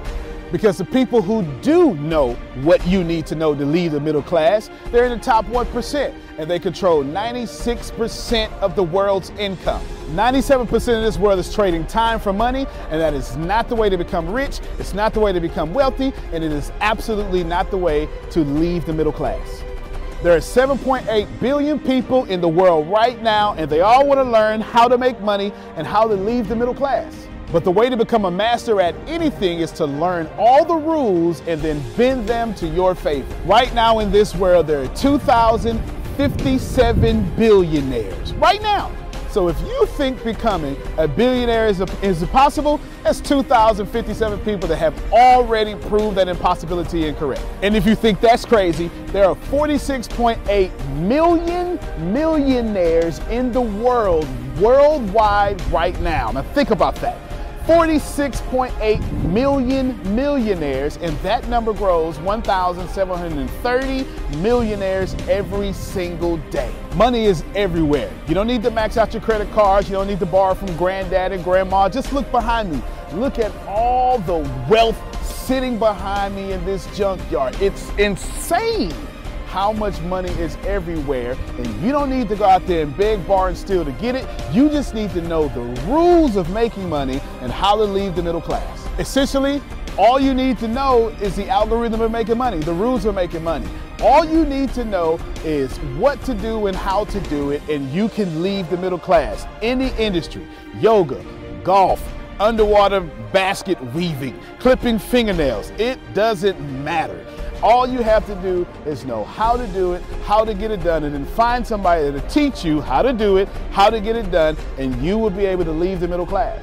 If you're not getting my point, it's real simple. Whatever you have up here, as long as you understand the rules of leaving the middle class, as long as you understand how to get money, you can take what's up here and get wealthy from what you already have. Right now, the very thing you know up here is already being searched 1,000 times a second on Google. Someone right now, actually 1,730 people right now are going to become a millionaire from the stuff that you have in your head. Why can't this be you? I mean, it's 1,730 people with your ideas that are no better than you, that are going to leave the middle class, become a millionaire. Why are you not next? So how do we do this? How do we take what you know and apply it to objective money-making secrets and then allow you to leave the middle class? How do we take you from where you are and let you escape to where you want to go? So how do we make all this money, or take all this knowledge from the Warren Buffetts, from the Elon Musk? How do we take everything that everyone before you has done, and how do we take all of that and then put it in your head so you can leave a legacy for your family? My name is Antonio T. Smith Jr. 32 years ago, I lived in a trash can. That's right, from 6 to 14, I had no running water, no electricity, no anything, and somehow I'm in the top 1% today. Not because I had the right background, not because I had a silver spoon in my mouth, simply because being homeless made me learn how to make money. I retired when I was 29 years old. I'm more than likely younger than you. I'm one of the top 1% income earners in one of the richest countries in the world. What I learned how to do when I was 6 years old was learn how to generate enough money to eat some cookies so I wouldn't die to death from starvation. From there, I learned how to go from cookies to a meal, from a meal to clothes, to shelter, to everything else that supplied my necessary needs. When I was 6, I was forced to learn how to make money, and now that's what I'm going to do and help you do. I've seen amazing results. I have my own economy, I've homeschooled my own children, and I wrote a book that teaches you every single thing that I know about making money, every single thing that other people know about making money, and most importantly, all the stuff that we don't tell you. Because the truth is, and you know it like I know it, the most honest, the most hardworking, unselfish people on planet Earth live in the middle class. Yet, your honesty, your unselfishness, your devout religion-going self is not enough to get to the top 1%, and that's not fair. The second half of my life has been not about how much money I make, but how I will be remembered from all the money that I have made. And I've been trying to teach everybody how to get out the middle class. I'm the crazy guy famous on the internet for trying to create 100,000 millionaires. I've created 8 so far. I got a 9th one on the way, all the way from India. That's pretty cool. And what I want to tell you is something very simple. It's been hard. It's been absolutely hard to help people leave the middle class, not because of the people, because the system would rather keep you being someone else's money instead of you having your own economy and having the money come find and flow to you. It was frustrating because I knew that anybody can make money. And if you knew what I knew, you would change your life. Over the last few years, I've built a large following of over 500,000 people every month that pay me for me to give them advice. Well, that's been exciting for me. And the cool thing is I've created thousands of six-figure earners. I've created millionaires. I've created people who can live their dreams and hold on to their legacies. And now my eyes are on you to create you to what you need to be great. I have been teaching my principles and these principles to hundreds of thousands of people around the world, every country, all continents, and anyone who has taken them seriously, written them down, and applied them have a 100% success rate of leaving the middle class. I've taught these secrets to my following and my inner network, and I've watched them go from 4 figures to 5 figures, 5 figures to 6 figures, 7 figures, all the way to 8. Everything that I've ever learned, everything I've ever learned from millionaire mentors, billionaire mentors, and everything I learned from being homeless, and everything that got me into the top 1%, I have placed inside of a book. To date, it is the longest book that I've ever written, the most best book that I've ever written, and that book is called The Richest Man in the Trash Can, and I'm offering it to you today for free. This book is going to show you how to become wealthy into the top 1% and leave the middle class. This book is going to give you a step-by-step plan if you're 30 years old, all the way to 70 years old, how to get into the top 1%. If you're a teenager, how to get to the top 1%. If you're a millennial, how to get to the top 1%. It's going to teach you how to make 6 figures immediately, teach you how to get to $1 million immediately, and all that good stuff. Plus, I'm going to give you the 36 objective laws of leaving the middle class. Plus, I'm going to give you every last one of my secrets that have made me rich. You have to understand that leaving the middle class is the most important fight that you're going to have in your life. And to be honest with you, and you can kind of relate to this, it almost takes $450,000 a year just to be broke in America. And that's just in America. If you don't leave the middle class, which is actually an illusion, then you are going to have a really hard time. Think about it for a second. Most of you going to be watching this are going to be baby boomers, and you've been sold a bad check. They lied to you. Your retirement was not enough for you to live comfortable, and I'm going to give you this book for free so you can figure out how to triple your retirement and then quadruple your retirement, and then as Grant Cardone would say, 10x your retirement so you can live the life that's worthy of you. I want you to remember that leaving the middle class is the most important battle that you could ever face in your entire life, especially for your family. So consider this video, this book, your friendly tap on the shoulder. I want to send you a free copy of this book because I believe that abundance is your birthright. I believe that abundance is freedom, and I believe that this book is right for you. In fact, I believe in that so much that I will send you the book for free. All you have to do is cover the cost of shipping. I'll eat the cost, I'll take the loss, and all you have to do is get the book and dominate your reality right now and apply the principles so you can be the best person for your life that is yours. Fill out the form sitting right there to the right. Go ahead, dominate your reality. I can't wait to send you my book. I can't wait to meet you. I can't wait to have you as someone that's been on the journey with me. Antonio T. Smith Jr., you can plant better. You can dominate.